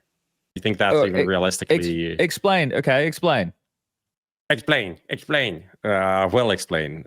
They just got a new player. There, for me, I think this tournament was not good. But I think they'll have at least one more tournament because they had this off period, but this off period was like they weren't really full playing. Like you would expect them to be like hardcore playing, trying out different things, It wasn't whatever. a boot camp every but day. they had literally vacation. Like 3 of their players were on vacation, one was moving, so they weren't even actively playing for a while. They took this as a little reset period. Then they went back. Like obviously, he's trying to implement a lot of things, but it's not really gelling. But I think they need more. They have like a few more iterations to go through before making a roster change. Like iterations of different. So options they can try. You think that the 5 players in the server there can work to what degree? When we're saying that, like, what are you saying is their peak ability? Okay, you think they're a tournament winning roster? You're now asking me about my opinion of like FaZe's potential, and what I'm trying to answer is like what FaZe think about their roster. Okay, all right, they're different things. So you think they need a few more tournaments before they know truly what their potential is? Yeah. Okay. Yes. Okay. Can I ask, this is outside of the what are the odds, do you agree with because I see what you're doing here. You're putting yourself in their shoes. And as we all know, you should walk a mile in another man's shoes if you but if you were standing on the outside, which you are, pretend you're not in their shoes. Pretend you're looking in. You are where you are right now. Pretend you are where you are. Close your eyes. Do you think it can work? I just don't see who, man. Can it work? It can work. Like we all thought this could work. So I think it can work. Why it's not working, we are seeing the possibility of why it couldn't work. So do I think it will work? No. Oh, this is my answer. This is the answer. This is what you wanted. This is what I wanted. Yeah. But I think they have some still options to try out and like time to maybe, fix stuff, because the potential of different players that they have, I think it can work. But it's looking pretty bad right now. They got 13 odes, Striker. Yeah, that's rough. I don't even. That's one way to put it. Yeah. I don't know. Like I had a lot of faith in karrigan figuring this out, but the way that he went about it didn't really fill me with a lot of confidence. Where Elige is in positions where you wouldn't have expected him in the first place. Like I just thought there was going to be more moving him in better positions, right? So that he can shine in this team, because I mean he's still going to be your probably second best player on that team, possibly even the best if you put him in like all the positions that he would prefer, right? So why aren't you playing into that a bit more? If you're going to get that kind of a player on your team, why are you kind of killing his career because this is like him at 27? Just like how many more top offers is Elige going to get if in 2 years this phase 1 doesn't work out? So it's like I'm not confident that this solution is what's going to be what they're going to go with until the major. I do think that they're going to change in some pretty substantial way, to try to figure out how it does work with roles. And so then that, I actually don't also believe that they will change a player. I think they would just exhaust all the options first of how we can switch things around. Like somebody takes a step back here, somebody takes a step back there. Everybody will just make a little bit of a shift, just to promote one player a little bit more. And then, maybe they can figure out a way that it will work better. I just don't really see anybody they can get that would just solve everything. Like I don't really see especially like from all the other top teams, they're not going to give anybody up. No, that's fair. I think with the question in mind of the roster thing, then it's hard to see a clear replacement for any of them. So I agree with that sentiment. I think karrigan's tweet after the event was an interesting one. This is a disappointment. The way we lose way too many advantage positions and rounds is insanely bad in this tournament. Basics are in the bin. Back to practice again. See you next event. So the fact that it's never a good sign if your in-game leader is saying basics are in the bin. That's not great. You can also see from the Elige kind of quotes where he's not comfortable. He's not really in a position where that he's one confident, blew my right? mind. Where he's confident in positions, where that he's playing. Like you can see And that's sometimes all it takes, right? I mean, if your star player is in confident positions he's playing, I mean, that's he's going, like, he's just not going to perform to the but he's to his not best playing with ability, right? complexity anymore. Like this is him in the best like roster he's been in since obviously Liquid 2019. This is like his best opportunity. He's getting a lot of the positions that he wants. What do you mean you're not confident? Like, what are we talking about? I don't know if he is. I mean, In the positions yeah, he wants? a lot of them they aren't. A lot of them he isn't. Okay, which ones? I mean, if you look at Ancients, that would be one of them, right? Okay. For example, fuck, you're putting me on the spot when I have a shit memory for all this, but No, so for Let's see. example, like on Nuke, he's got an outside now. I see what you're saying about Ancient, right? Like, but then the way that they explained that away in the beginning was, oh yeah, but the A rifler plays middle a lot, and then the AWPer takes A. Like if they're saying those things, are they just saying them, or does he not really believe them? Like, I mean, obviously they're trying to like make everyone happy to some degree, and they shouldn't do that. But ultimately, they are what karrigan also said is like Frozen is our best player. We don't want to touch that. And this is what we spoke about, like, I don't know, 3 months ago when we were talking about this. They're like, this is the one factor that we know how we can get the most out of it, and we don't feel like it makes sense to try to change that to accommodate something else, essentially. So that stays the same, and then everything else, like Brokey is Brokey, obviously, and then the other three can move around. And then the ultimate solution, but the result of it has not been good, because also even in some of the roles that Elige has, I don't think he played that well. Like, I'm not saying he didn't have good games. He obviously did. He had a lot of good games, but he also had a lot of rounds where he would not maximize the potential that he had in the round. Over peaking would be the thing. Like, kind of, yeah, that's when karrigan said like basics in the bin.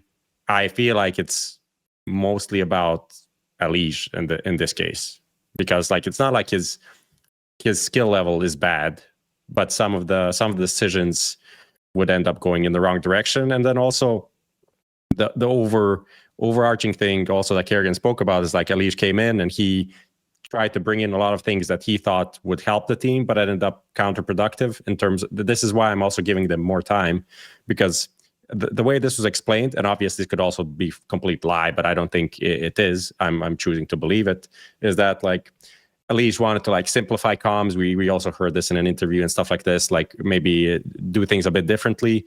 And they tried to do that, but then realized like, hey, we're FaZe Clan. We kind of have our own. It's more like he's going to have to adapt to performing in chaos. Then we need to try to not be chaotic, because like we are not native English speakers and our communication is not going to be 120%.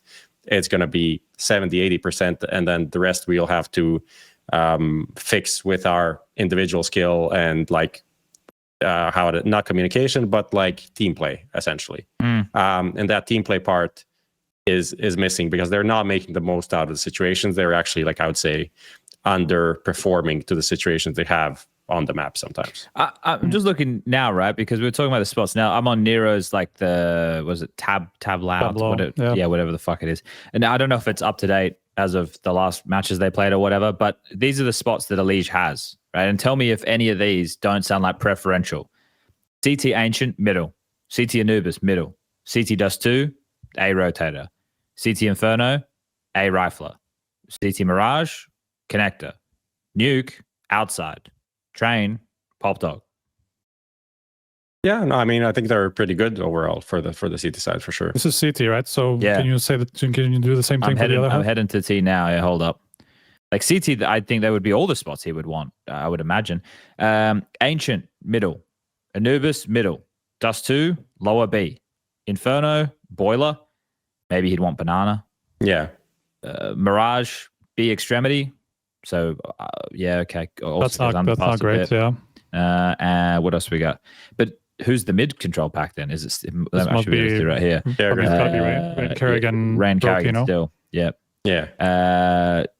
T Nuke, Silo, Train, A main. So most of his spots, I would imagine. Yeah, I think, yeah, some of them on the T side is playing more like on the lurky, whatever, but overall not the best, not the worst, but also I feel like not I feel like it's more on the CT where they're not capitalizing that much on what they have. Okay. All right. So here's what we'll do. FaZe, as part of the What Are the Odds, will not make a roster change. So there's one to one side. Let's go into Astralis. We'll go from like team that we... Do you want to guys just do like a quick number and then we can go into all teams because I'm kind of annoyed by this. Oh, you don't like it on the screen? I'm going to go. Yeah, I'm going to go 100% then. Okay. Cool. So we need 1 out of 5, and we have Liquid. I don't think G2. I don't think NAVI will make a change. See, you're going through your logic right now. You can't go through your logic. We're going to talk about it. I'm going to say, just give us a number. I'm going to give 61. Okay. 61. Striker, without giving your logic, we can talk through the logic. That's fine, but you just have to give a number now. 99%. Okay. So I've gone. I don't know if I can go 100, but yeah, I'll go whatever I can. Do we want the people at home to get a vote as well? Yeah, they got it in. It's 55 for the Twitch. Okay. All right. Well, let's go through this then. So I'll continue just to pick a team, and we'll talk about the team, and then we'll see where and how we end up there. Okay. So Astralis is the next one. For them, if the ranking stays the same and they end up in the MRQ, right? And let's say that they don't qualify for the major because they have to try and qualify online, which is very possible when you look at the teams that they'll be going up against. I'm not saying that they can't do it. I'm just saying it becomes very, very tough. At that point, it feels like you'd be incentivized to make a roster change, right? Like, you're talking about Astralis? Yes, yeah, Astralis. It feels like you would be incentivized at that point to make a roster change because you didn't make another major. So, like, what are you doing? If they don't qualify, yes. Which is decently likely, wouldn't you say? I would say so for sure. Like the way they played at this event was horrible. And not okay. Let me just. I had different phases of watching this Astralis. They only played like 4 maps, and not a lot. None of them are long. None of them long. They played Vitality and then FaZe, right? So you could say like, oh, that's a tough bracket. But then FaZe is actually not good right now. So that's actually not an unwinnable game in any way. It's more the way they're exploited than who they lost to, you know? And then the Vitality game, I was watching the Dust 2, and I'm like, there are some of these things that don't look so bad from Astralis. There's some potential here. And then, let's be real, cadiaN had such a shit game. He wasn't like a 0. He was like negative on the map. Like if he wasn't there, they would play with the knowledge that there is no one there. But like he was in positions to get kills so many times, and he had an op, and he would just like do the worst possible thing he could in practically every scenario. And I think it literally would be better to play 4v5 than that 5v5. How he was playing, he literally threw any chance of them winning that map. And then, for some reason, they go out. They're gonna go watch Denmark against Portugal in the stadium the night before they have the next game against FaZe. I don't know. In my opinion, that feels ultimately giga unprofessional from professional esports competitors. You have shit to do.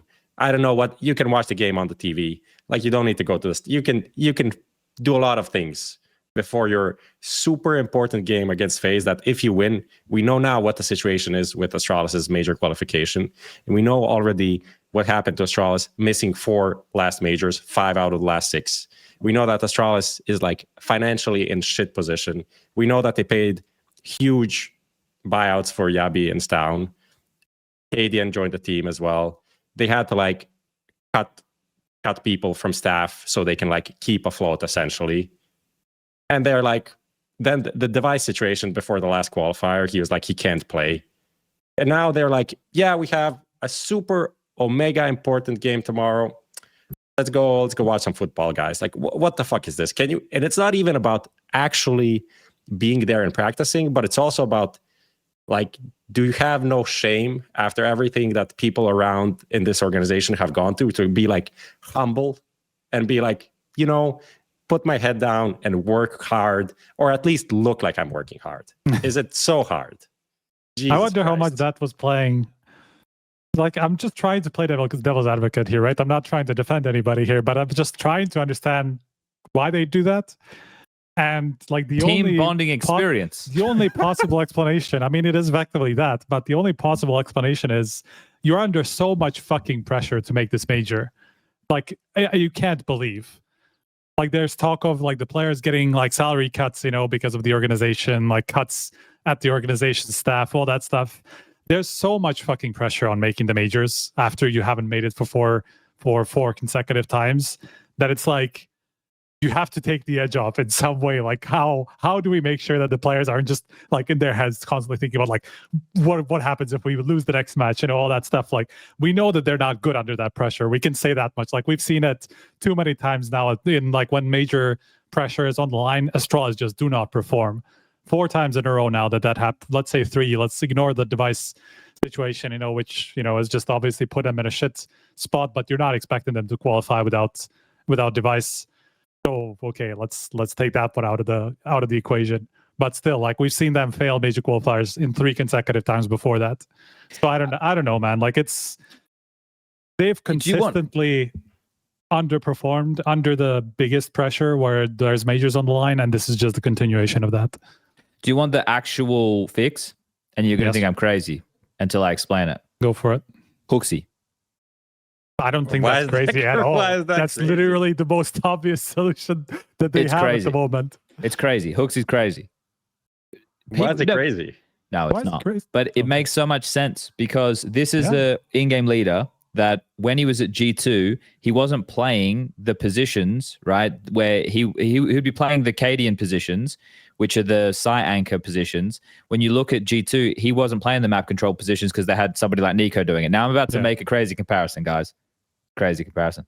Down is not Nico. But this is the comparison I was going to make. They have Snown playing those positions, right? So I know it's a crazy comparison, but the team can function in a similar fashion to the way that it did when he was in game leading G2, and he was very successful with G2. He was also successful with Yabi in the past. So I think that HooXi is the only answer. It's got to be HooXi. That's all I'm saying. It has to be HooXi. People are saying Glaive. Glaive would need to play map control positions. Wouldn't need to, but I think he'd be better suited to play map control positions. HooXi's the solution. And also, this doesn't look good for poor Rugger, does it? Right? In OG, we were like, okay, the OG sucks. Like, what's he meant to do? They never have any money. And then now he goes to Astralis. It's like, oh, he's got the best opportunity. He's kind of failed upwards in a way. And things are not going well either. So this roster change thing was also including coaches, guys. So that's part of this. Okay. I mean, I don't really care about coaches. I also don't think anybody will change coaches before the meet. Like it doesn't really seem plausible. I mean, you mentioned Stown. Like Stown also, I don't know. It was so sad to watch this Astralis. Like the names they have versus the reality of these players right now is huge. Like devices, there's not a lot of great toppers, but there's like 3 that are really great right now. Device is not one of them for sure.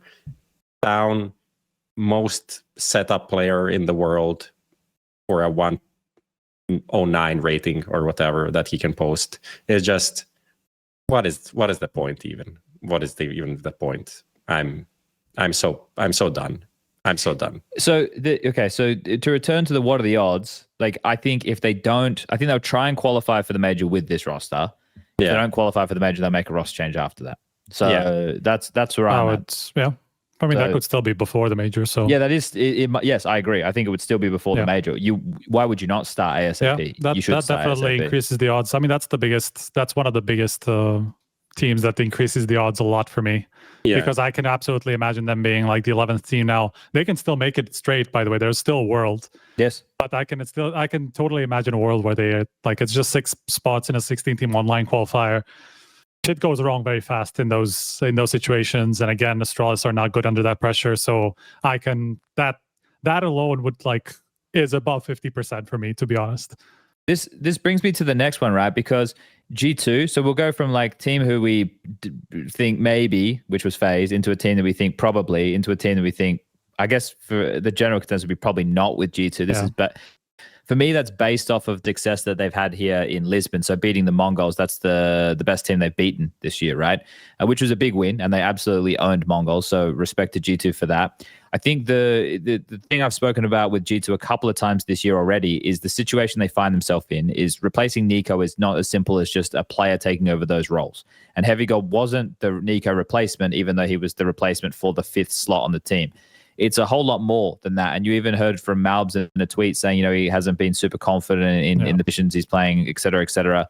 And that's kind of a rough tournament. He's had a rough tournament so far. I mean, for his standards, for sure. The Mongols game, he looked himself again, though. He was confident, he was assertive, he was making plays. At the end, yeah. And that's what they require from him, right? And that's kind of what I was saying, that they're in a position where it goes one of two ways. Either they keep the same mantra that they had before with NiKo and allow HeavyGod, m0NESY, which people are going to say, doesn't need to learn, but he's still, I want to say relatively, he's young, right? So he's still going through a lot of the mode, but mainly Malbs and HeavyGod to learn how they can be impactful and kind of have a say in their positions, which it's because the type of in-game leading that I believe that Snax was doing with the NiKo roster was more like NiKo says, oh, I have a spawn to do this, or I want to do this play, and m0NESY being like, oh yeah, I'll do this, and then him just kind of calling and moving the pieces around that. That's what I would assume was probably most of the time.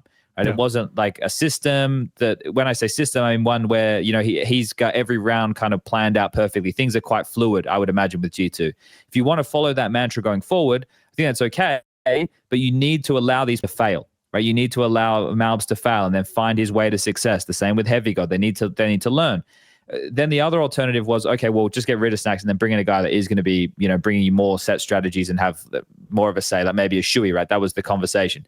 Feels now with this win that they've had to get them to the playoffs of Lisbon, they're going to go in the direction of giving these players more time, right? Because they're likely to qualify for the major in stage 3? Or potentially right at the moment, it looks like stage 3. Even if it's stage 2, that's fine, right? They're still guaranteed. They don't have to play any qualifiers. So you have all the events in the lead-in to allow these players to get more and more experience and learn. And then you can really refine, like Taz and Co can really refine by the time they get to just before the major and work out where our deficiencies are. Because the skill in the team, that's one thing that nobody can denounce, right? Where you have almost across the board, Hunter put on that massive performance as well. What do you have, 36 kills or some shit? He was going nuclear. So each and every individual within that team can have their pop-off moments. It's just about making it like that. That's kind of how they're going to live or die, right? It's going to be by that. And then the experience they're going to have to make that more consistent at times. So for G2, I think that this win, if they had a catastrophic fallout of Blast Open Lisbon, then I think that maybe then I would put them in the conversation as potentially looking at a change. But I don't think so now that they're here. Like I think they're set. They can now kind of use this as the first kind of building brick. How do you guys feel about G2? You think they're going to make a change? You think they're safe? I don't see them making a change at this point, to be honest. I think if there's something going to happen in pretty much all these big teams, it's going to be during the break. Yeah, really? Okay. Yeah, I mean, also the Hunter performance was fucking insane. I'm not just talking about this. I mean, that one map, yes, but also this whole tournament, he's been really, really good, and he's not been playing like this for in ages, right? So that's a great sign for G2 because, they needed to make that up, the NiKo loss from multiple players. There's not one player that they could get that could do that. So this is necessary. This is not like, oh, this is nice. This is literally necessary. And if he didn't play like this, they wouldn't be in the playoffs now. They would be. Like there was a post on our social media as well. This is their first win against the top 10 team against Mongols. So, huge result. And on the other hand, there was also a post from, I think, CS2 News or whatever that said like, oh, G2 most inconsistent team because they win one game, lose one game. But that doesn't make you inconsistent. Like you're consistently beating bad teams, consistently losing to good teams. Like their level was actually very consistent. The problem is you're going to play different teams. It's not like the outcome has to be so the only consistent team is Vitality because they have a 14 win streak. That's the stupidest thing I've read on Twitter this week. That's it. Uh-huh. Okay, so we got 2 teams left here, gentlemen. Mm-hmm. We have Liquid and we have NAVI. I think Liquid. Yeah.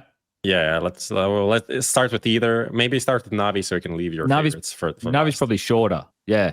Yeah. Look, my problem with Navi is like, and I understand we've had these voice clips come out and they said, oh yeah, it's out of context or it's always like this. And I can definitely appreciate that. I know like tensions get high in a match of Counter-Strike, and I think that's part and parcel of a competition, right?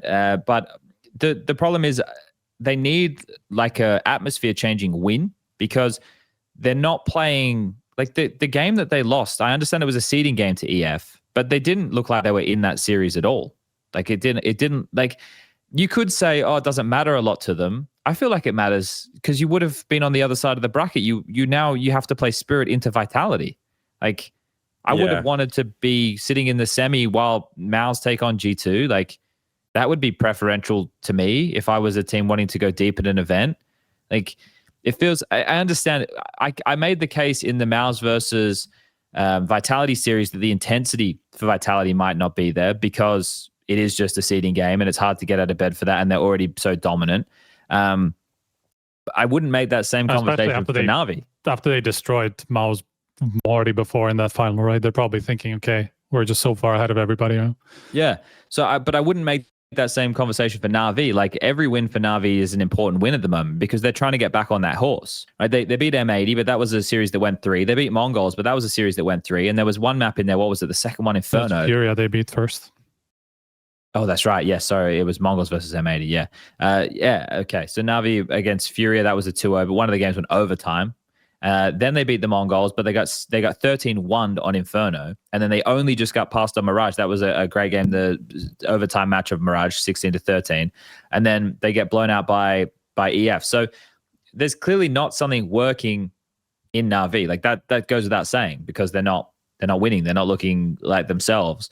But I don't know where that problem is.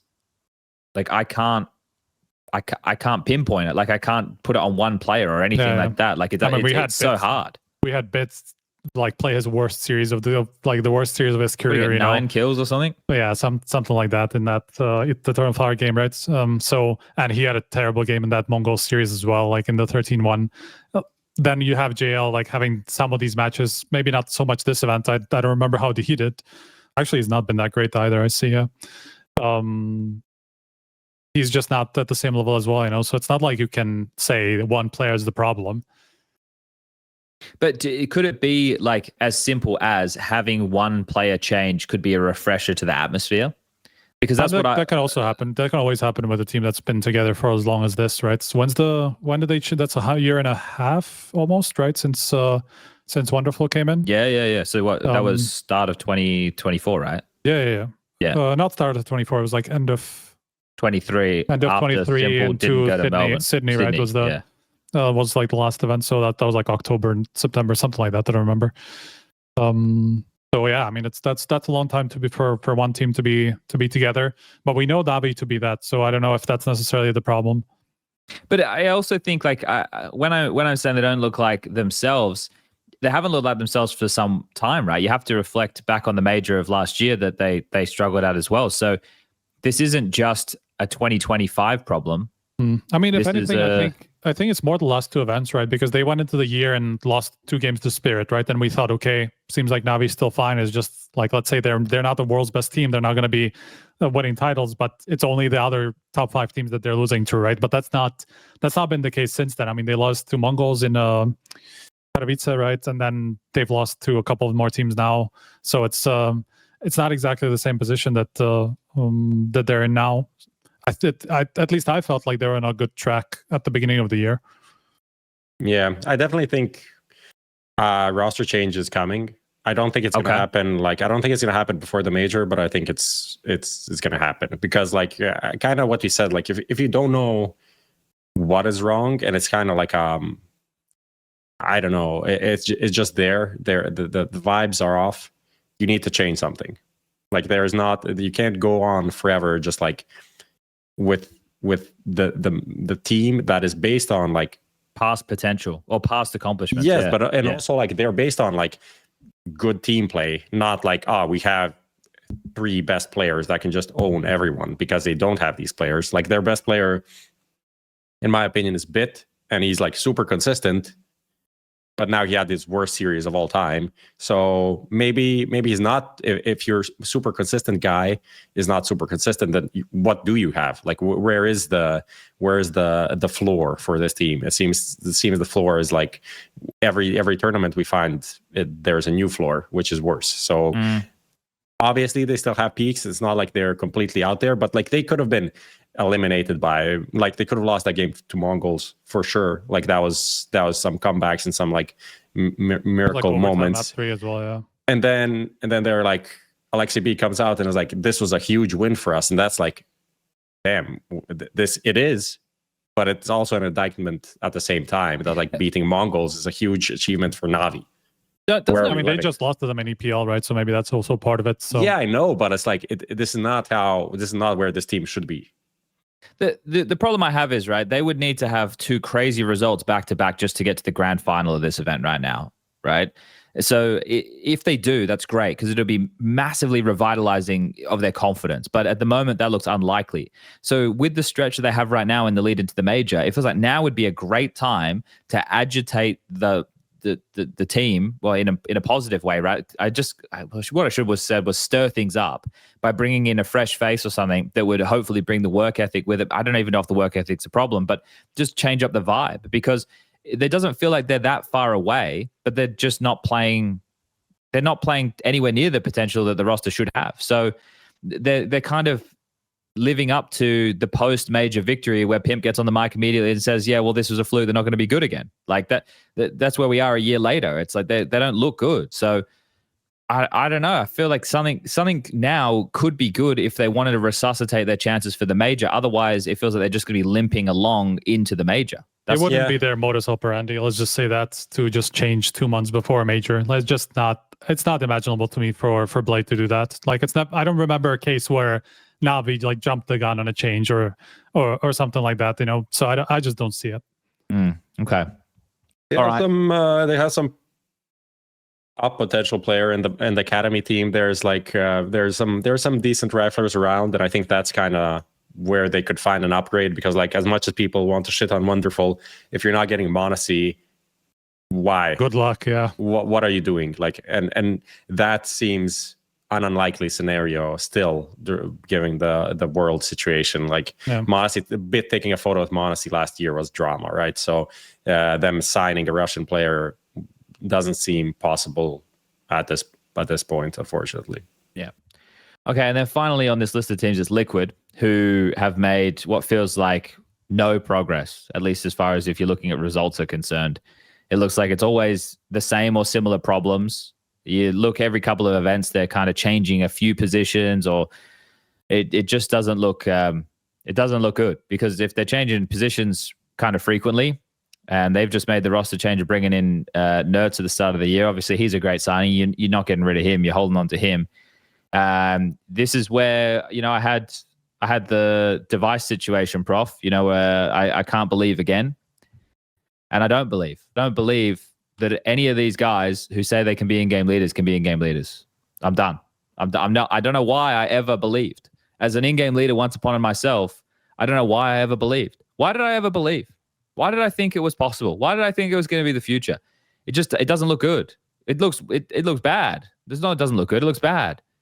It's got to be, you've got to do something, surely. I think Liquid and Astralis are the two that are making me think there has to be a roster change before the major. Those two teams combined, without a doubt. Like, the most obvious one, and G2 were in this category. It was G2 and Liquid. They were the two teams in the category to pick up SPUNJ. That's what you think has to happen at Liquid, right? Like, if G2 have been able to get the firepower working to get to a playoff, great. Liquid haven't. Liquid look out of sorts. I remember the Anubis game versus EF, and I'm sitting there watching it going, what the fuck are they doing? Like, they're not putting pressure on the extremities. They're trying to focus so much through mid, and then they're not putting any pressure mid, or they're not putting any pressure anywhere else to force a rotation. The AWP sitting here, it's at 40 seconds. Like, I don't know. Like one of the Jake, like, to solve that, let's say putting the in-game leadership situation aside, right? Like, if you want more pressure on the extremities, it's not going to come from JKS or NAV.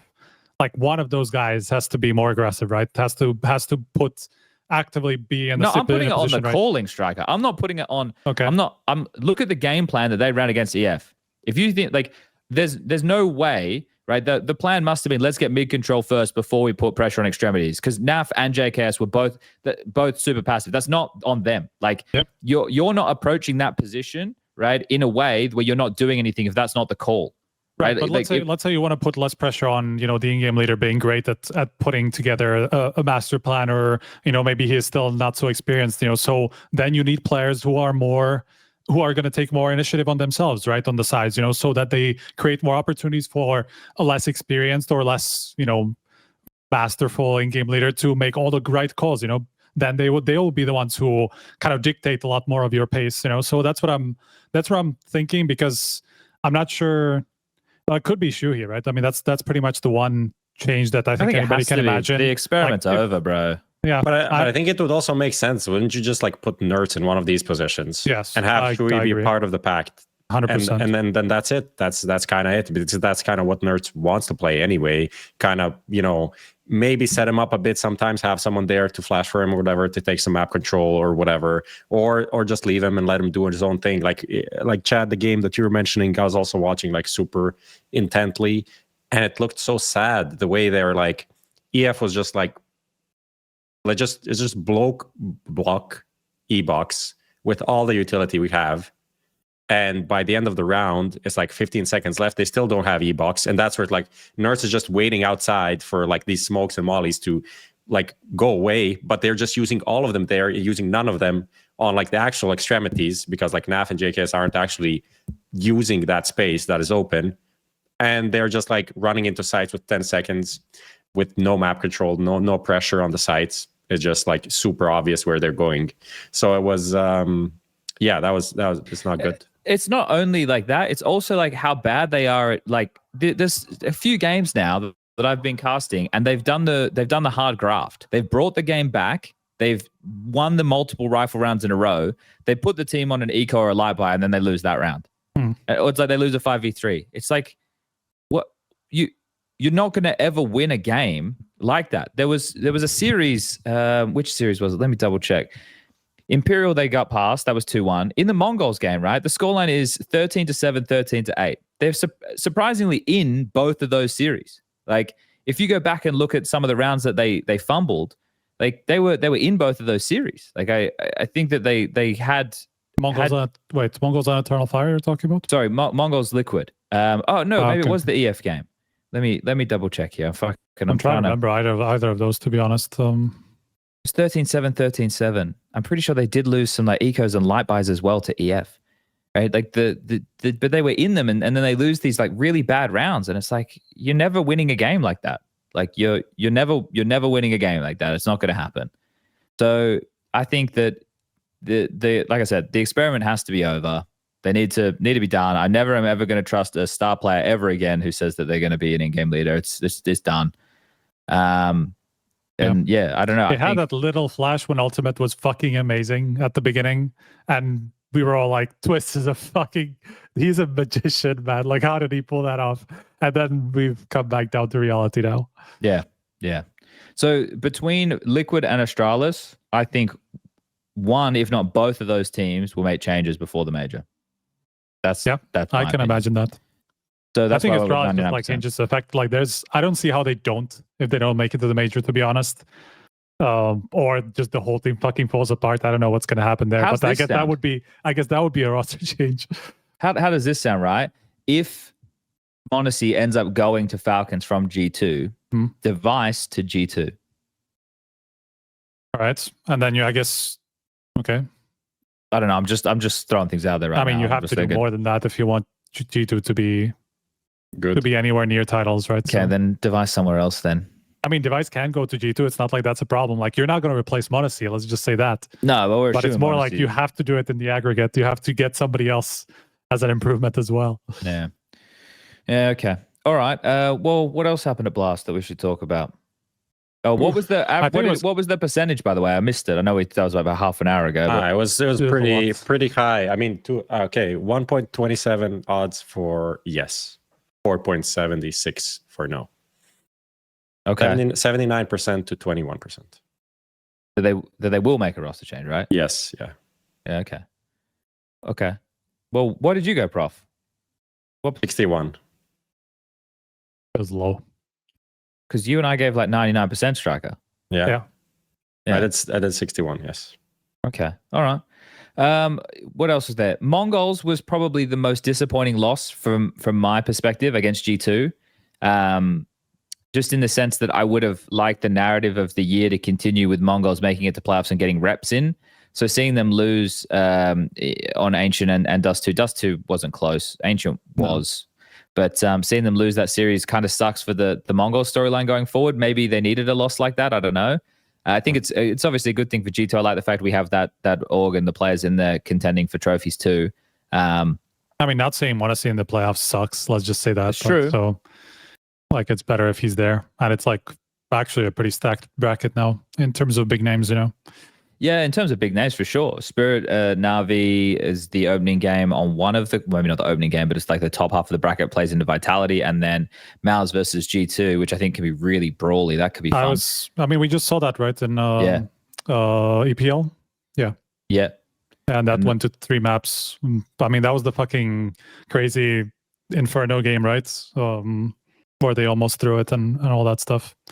And then that into the EF. Someone in chat just said, "Why does everyone say minus JKS and not minus NAF?" I think JKS is older, but I also think you need to look about it from the major slots too. Yeah. You can't keep JKS because if you get rid of NAF, you're no longer American, and then you have to play a qualifier. So if they are making a change, I think it would have to be JKS. They'll be thrown into Europe at that point, I guess. I mean, which would then put them in a qualifier. Yeah. Also, sloths are a protected species. Everyone knows this. No, would they not be in Asia? Striker? They would be in Asia. Depends on if they got a second. If they got a second European player, that would be the split, and then they would go to the stronger region probably, because there's only. Why would it? But it'd be 2-1 then. Why would it? Oh, to the stronger region. I thought it was where they were in the rankings, though. Well, yeah, they would not be in Europe either way. They would have to go to the MRQ in either region, so they would go to MRQ in Europe. But wouldn't they be higher ranked by the Asian regional rankings? Huh? Yeah, but they wouldn't be higher. But they wouldn't be. Mongols. They wouldn't make it to the major from Asia. They wouldn't be higher than Mongols. Do. Only the. But top they wouldn't make does. it to the major. They would have to play MRQ either way. What I'm saying is, why do they play the European one, not because the Asian one? In a case of a tie where you go to the same stage, you go to the stronger region, which is Europe. This is what is potentially happening to Wildcard, but maybe not, because they teased something about Stewie, so maybe they're gonna put him in. Like so they. There's been some rumbling that they're trying to make sure that they are in the Americas one. Okay. Well, couldn't they just sign Stewie and then still use Sonic? Who knows? Potentially. Well, a team we didn't talk about is Virtus Pro. Oh yeah. Falcons Virtus Pro was a big game. Like Falcons losing that game, big hit for them. Like I think they needed a bit more consistency of good results. EPL didn't go great. This now didn't go great either. So even though it was kind of close and there are some good flashes, like I think Dexter played above my expectations. Had a lot of impact, yeah. Impact, clutches, stuff like this.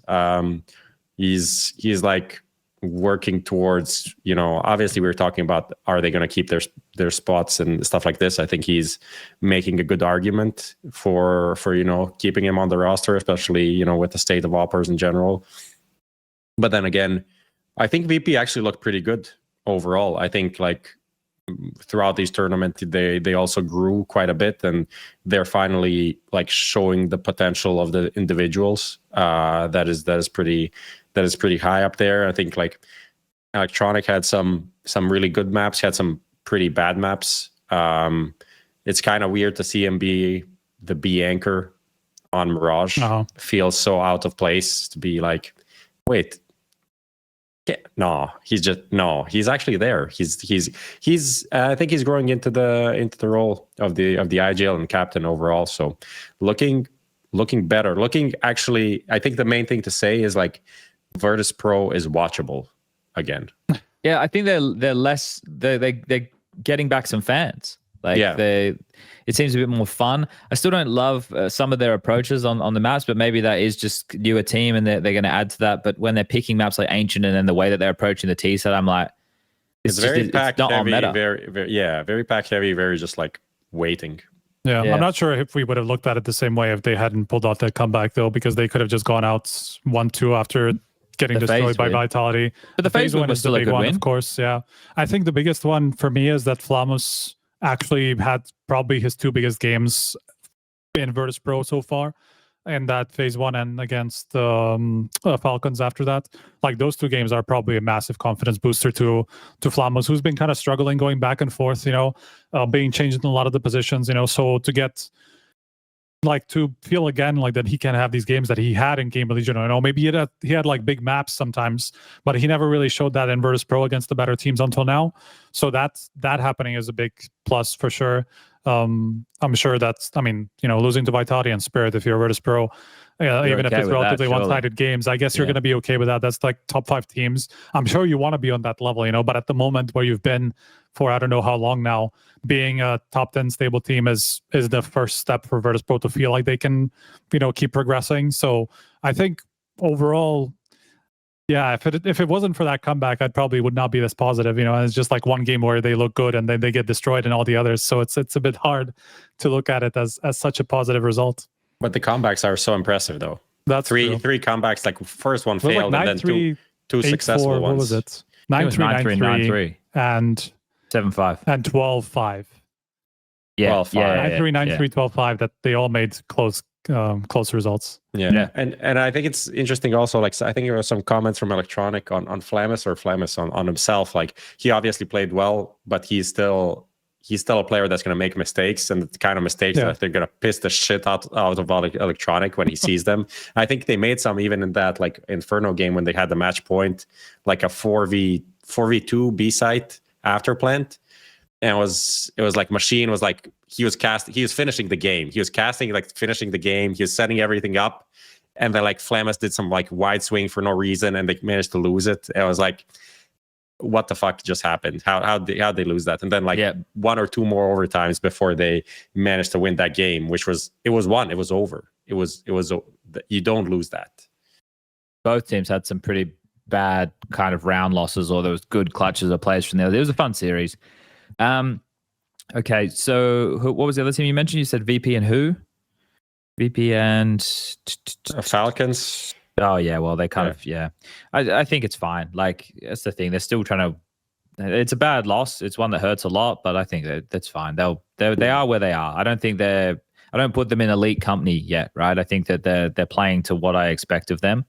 Do we want to get into the playoffs preview just quickly? Yeah, we can do a very quick one and then head off. Okay, so spoken about the bracket a couple of times.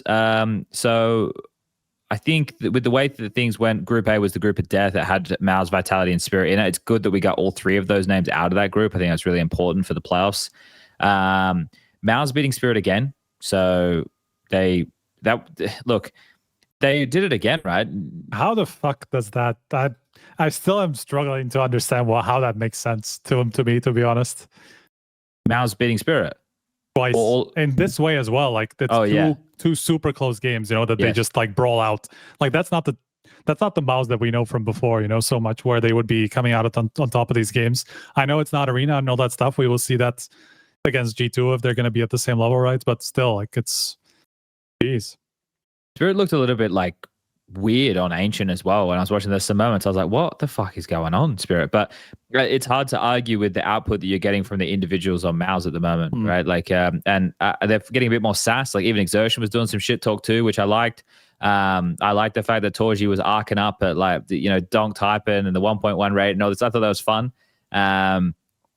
They started really strong on Nuke again, it felt like, against them, which tends to be the case. But late in that first half, like Spirit broke back into that game. So like for some reason, Mouse just are dealing with Spirit's CT side on Nuke really well. They weren't even keeping Donk like mega quiet like they had in the previous series before that. So it's you beat Spirit twice in this close fashion. I think you get that number 2 spot in the world right now. Which does mean that they should be the favorites on their side of the bracket. That implied pressure, but as I touched upon, I think the G2 game is going to be a brawl. And I really like EF. I really like EF. I really like Mongols. I know Mongols aren't here, but I would like to see... I'd like to see the final being EF versus Vitality, because EF are the only team to beat Vitality this year. It'd be pretty fun. Yeah, That's kind of cool. Yeah, I like that the they just went into this tournament and pretty much dominated everybody, because I feel like they got a lot of unwanted attention because of just kind of an unfortunate comment that Major made about, feeling like they're a bit burnt out or whatever the actual quote was. He didn't even say that exactly. It was just like, we haven't had a lot of time at home or something like that, and it's kind of been carrying over for them, especially with how many events in advance they've said yes to and all that stuff. And it's just become too much of a storyline around them when the results say they're doing well. Okay, Pro League, they got a couple of losses that you wouldn't expect from a team that's now top 5. They lost to 3DMax and Liquid, right? It was so, like, for a time it looked like maybe they're on the way down again, but now with this result they're showing that was not us. Like, we're back in position to get another final, to get another. I mean, they already are top 4, so that's already a great result no matter what happens in that semifinal. And that's what I like, because they're kind of putting away that discussion and at least delaying it until the major. Maybe they will crash out at that point, who knows? But at the moment it's definitely not happening. Yeah, I mean, what to say about the playoffs in general? I think the Spirit NAVI game is, again, interesting. NAVI has struggled in this head-to-head. It just seems like, unfortunately, seems like a very obvious kind of result of this tournament, with like Vitality being the big favorites overall on their side of bracket and in general. But I think the lower part of the bracket is going to be more interesting from like storyline development and seeing how these teams are shaping up. Like, can MOUZ gain more wins on the stage? Like, are they actually like now a solid stage team? Was like the crucial thing, just because they played against teams that are like on a lower level, because they have a nice ramp up. It's not like they're getting first game Vitality or some shit, because obviously Vitality banged them out in a studio as well. So I think could be pretty cool. I think would love to talk more about MOUZ next week when we also see this play out, because it's going to give us a lot more fuel for the whole IGL Brolan discussion as well, and like how potentially wrong everyone was, essentially. Yeah, if MOUZ are able to run this side of the bracket right, and with the stage environment as well, and they get in the final and it is against Vitality again, they're going to have some confidence off of that seeding game, even though they lost both those maps. And I would say, and Vitality said they weren't playing anywhere near their best game. Those type of close matches, right, it's gonna make you believe that it's possible. And I really like seeing Jimmy in that series against Vitality. He was making some nice plays. He was having some impact, which he's been a little bit quieter in recent times. So overall, there's a lot of different possible combinations of matches, and hopefully we have a lot of them being, exciting games. Like MOUZ versus GT, we say could be brawly. Either of those two names against EF, I think is fun. The whole bracket could be really cool. Like, someone could take down Vitality. What are they, 14 in a row right now? They're an elite company with a lot of the other great teams that have come before them. They would need to turn that into 16 in a row to win another event. So we're at a fun point in the season right now. And so I just think overall it should be a nice weekend of Counter-Strike. And it's sunny outside, so that's nice for Lisbon too. Hope you enjoy that. We're not there. Thank you. Thank you for that. Yeah. It's been shit here. Well, gentlemen, are we done? We are done, I think. Should we call it a day? We should call it, not calling it a day. There's more of the day to be seized, to day. carpet the DM. We'll call it a podcast. So next week I have to go to London. I go to London from Lisbon. I will be back from London on, where is it here? On the 3rd at some time. So we can do it on the 4th. Would be ideal. I think that works for me. I think that works for me. Okay. And then on the 8th, I'm going to fly to Australia and go on a road trip with Rushley Ranger for 10 days before IEM Melbourne. And Rush is in the chat right now. I'm going to take him to show him where I'm from. So that should be fun. So yeah, I hope there might be a little break over there, maybe for like a week or two or so. And at some point after this 4th, we'll see how that develops. Okay. All right. Well, thanks everybody for tuning in. Shout out to our sponsors, SkinPlace. If you're in the market to sell some skins, head over to SkinPlace, and Anthros. Same deal, but with chairs. So make sure you guys are fixing your posture out there. We will be back, as we just mentioned, sometime later next week. Enjoy Blast Open Lisbon. Make sure you tune in Friday, Saturday, and Sunday. All the good stuff. Goodbye.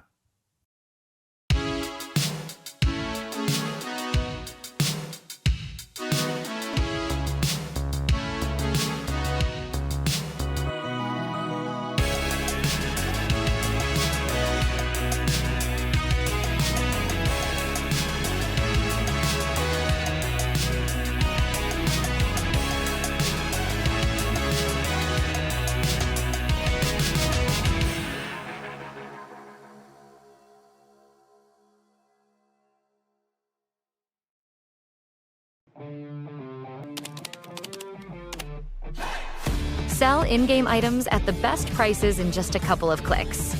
We are the biggest instant sell service for in-game items like Counter-Strike 2, Dota 2, and Rust. Easy selling process and instant withdrawal of funds to the most popular payment methods. More than 140,000 deals and 50,000 active sellers every month. Use promo code HLTV5 and get a 5% bonus on the sale of your skins. Skin Place. Sell items now. It was more than a game. It was everything. Every single emotion on display. Not a moment missed. This was CSGO through the lens.